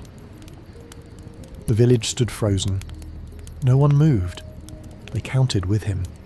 They stood in the cold, letting the bell mark the years of their friend. 70, 71, 72. Julian held the rope. He didn't let it bounce. He held it tight, choking the final vibration, grounding the energy. "That will do, Thomas," Julian whispered into the stillness. "That will do." He let go of the rope. It hung limp and still. He turned to the other men. They were all crying silently. Elias the blacksmith walked over and wrapped his massive arms around Julian, hugging him tight. "He heard it," Elias rumbled. "I know he did." Julian nodded against the blacksmith's chest. He walked over to the bench where Thomas used to sit. He picked up his coat. He looked at the empty peg on the wall where Thomas used to hang his hat. He reached into his pocket and pulled out the silver blind man's watch. He had inherited it. He ran his thumb over the dial. "Noon. Time to go," Julian said. He led the men down the spiral stairs. When they stepped out into the churchyard, the sun had broken through the grey clouds. A single shaft of light illuminated the fresh earth of the grave. The villagers had placed their tokens. A loaf of stollen from Mrs. Gable. A small wooden sheep from the miller's daughter. A piece of limestone from the mason. Julian walked to the grave. He didn't have a token. He reached into his pocket and pulled out the key to the tower, the heavy iron key that Thomas had given him. He knelt down. He pressed the key into the soft earth at the head of the grave. "You keep the gate," Julian whispered. "I'll keep the time." He stood up. He looked at the tower rising above them, solid and eternal. It was silent now. But it wasn't empty. The bell had a new master, but the tower would always have its soul. Time is a wheel, and in Oakhaven the wheel turned slowly. 50 winters had come and gone since the night of the broken tongue. The world outside the valley had accelerated. Cars now moved silently along the paved roads. Electric lights had replaced the oil lamps in the cottages, and the miller's water wheel had long since stopped turning, replaced by a hum of machinery that no one watched. But inside the Tower of St. Judas Sep, time stood still. The air here still smelled of limestone dust, hemp oil, and the cold, metallic scent of bronze. The spiral staircase was worn a fraction of an inch deeper, but the shadows fell in exactly the same places. Old Julian sat on the wooden bench. He was 80 years old. His hair was a shock of white, and his shoulders, once broad enough to carry a man through the snow, were now stooped and rounded like the hills. His hands rested on his knees, hands that were gnarled, spotted, and beautiful in their ruin. He was watching the new ringer. Her name was Clara. She was 17, with hair the colour of autumn bracken and eyes that held the restless energy of a storm. She stood at the centre rope, Gabriel's rope. She was ringing the downscale. She was fast, too fast. Pull, pull, pull. She was fighting the bell, trying to force the tempo, trying to impress the old man in the corner. Julian tapped his cane on the floor. Thud. It was the same ashwood cane Thomas had used. Clara stopped. She caught the sally, her chest heaving, her face flushed. "Too slow?" she asked, breathless. "Too loud?" Julian rasped. His voice had acquired the same gravelly texture that Thomas's once had. "You are shouting. Clara, the bell is not a trumpet. It is a prayer." Clara sighed, blowing a stray hair from her face. "But the book says, 'Hang the book.'" Julian smiled gently. "The book tells you when to ring. It doesn't tell you how." He beckoned her over. She walked to the bench and sat down beside him. The wood was warm. Julian reached into his vest pocket. He pulled out a heavy object attached to a worn silver chain. It was a hunter case watch. The silver was rubbed smooth, shining like moonlight. "Give me your hand," Julian said. Clara held out her hand. Julian placed the watch in her palm. It was heavy, warm from his body heat. "Open it." She pressed the catch. The lid popped open. She looked at the strange dial, the raised bumps, the reinforced hands. "It's "It's a blind man's watch," Clara whispered. She knew the legend. Every child in Oakhaven knew the legend of Thomas the Silent. "It belonged to the man who taught me," Julian said softly. "He couldn't hear the bells. Clara, not a single note. But he rang better than any of us." "How?" Clara asked, tracing the bumps with her thumb. "He listened to the silence," Julian said. "He knew that the silence between the notes is just as important as the notes themselves. That is where the echo lives." He looked up at the trapdoor in the ceiling. "You are young," Julian continued. "You want to make a noise. You want the village to look up and say, 'Listen to Clara ring.' But a bell ringer is not a soloist. We are the heartbeat. A heart doesn't want to be noticed. It just wants to keep the body alive." He closed his gnarled hand over hers, pressing the watch into her palm. "Feel the tick?" Clara nodded. "It's strong."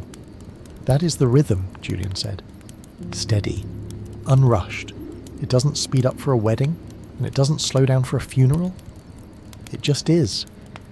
He took a deep breath, and his chest rattled slightly. "I am tired, Clara. My hands are done. The rope needs a fresh grip." Clara looked at him, her eyes widening. "But the Christmas service is next week. You always ring the midnight mass." "Not this year," Julian said. "This year, I will sit in the pew. I will sit where he sat. And I will listen." He pushed the watch toward her. "Keep it," he said. "Julian, I can't—" "Take it," he commanded, with a flash of his old authority. "It is not a gift. It is a tool. Use it to find the quiet. When the world gets too loud, close your eyes and feel the time." Clara closed her fingers around the watch. She looked at the old man, tears shining in her eyes. She leaned over and kissed his cheek. It felt like dry parchment. "I won't let the rhythm fail," she whispered. "I know." Julian patted her hand. "Now, help me up. My knees have turned to stone." Clara helped him stand. They walked to the door together. Before they left, Julian paused. He looked back at the ringing chamber. He looked at the peel boards on the walls. Thomas Miller, 1923. Julian West, 1974. And there, a blank space waiting for the next board. "It's just a room," Julian said, half to himself. "Just wood and stone, but it remembers." They walked down the spiral stairs. When they stepped out into the winter evening, the snow was falling softly. The village was quiet. They walked to the lich gate. The old rope handle, the one Thomas had woven 50 years ago, was still there. It had been replaced 3 times since then, rewoven by Julian each time. But the knot was always the same. The red, white, and blue wool was fresh and bright. Julian reached out and gripped the handle. He felt the familiar twist of the hemp.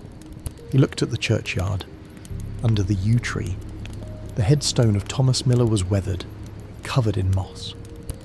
Julian smiled. "Do you hear it, Clara?" he asked. Clara stopped. She listened. She heard the wind in the trees. She heard a car in the distance. She heard the snow falling. "Hear what?" she asked. "The echo," Julian said. "The song doesn't end when the bell stops. It just goes deeper." He opened the gate. "Go on," he said. "Go home. Practice the silence." Clara walked through the gate, the silver watch clutched tight in her hand. She turned back to wave, but the old man was already turning away, walking slowly toward his cottage, his cane tapping a steady rhythm on the frozen path. Tap, tap, tap. Julian walked into the mist, a shadow dissolving into the white. But high above, in the throat of the tower, the great bell Gabriel hung in the dark, waiting. It waited for the girl. It waited for the next hand. It waited to speak again. The story of the bell ringer was over, but the ringing never ends. And so, travellers, the rope is coiled, the candles are snuffed, the tower door is bolted against the cold, We leave Oakhaven now, sleeping under its blanket of snow. We leave Thomas and Julian, resting in the peace of a work well done.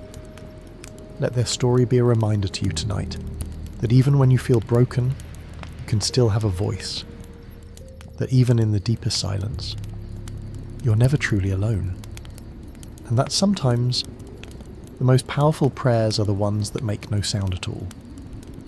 The fire is low, the night is deep, you're safe, you are held, you are home, sleep well, friends, sleep well.